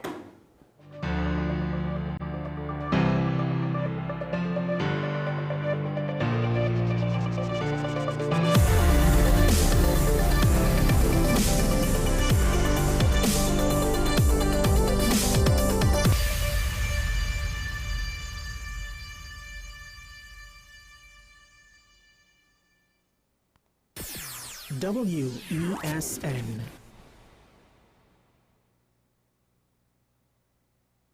Her voice has mesmerized us for years. And now, in a rare treat for music fans, Shakuntala and Friends in concert, featuring Shakuntala Jang Bahadur.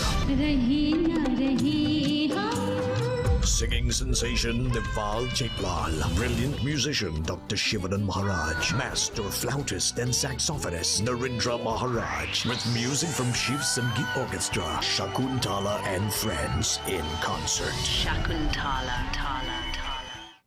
Low energy? Heart concerns? Migraines slowing you down? It's time to take control of your health. Join Wellness Unlocked, the series that brings expert advice and real solutions for a healthier you. In our latest episode,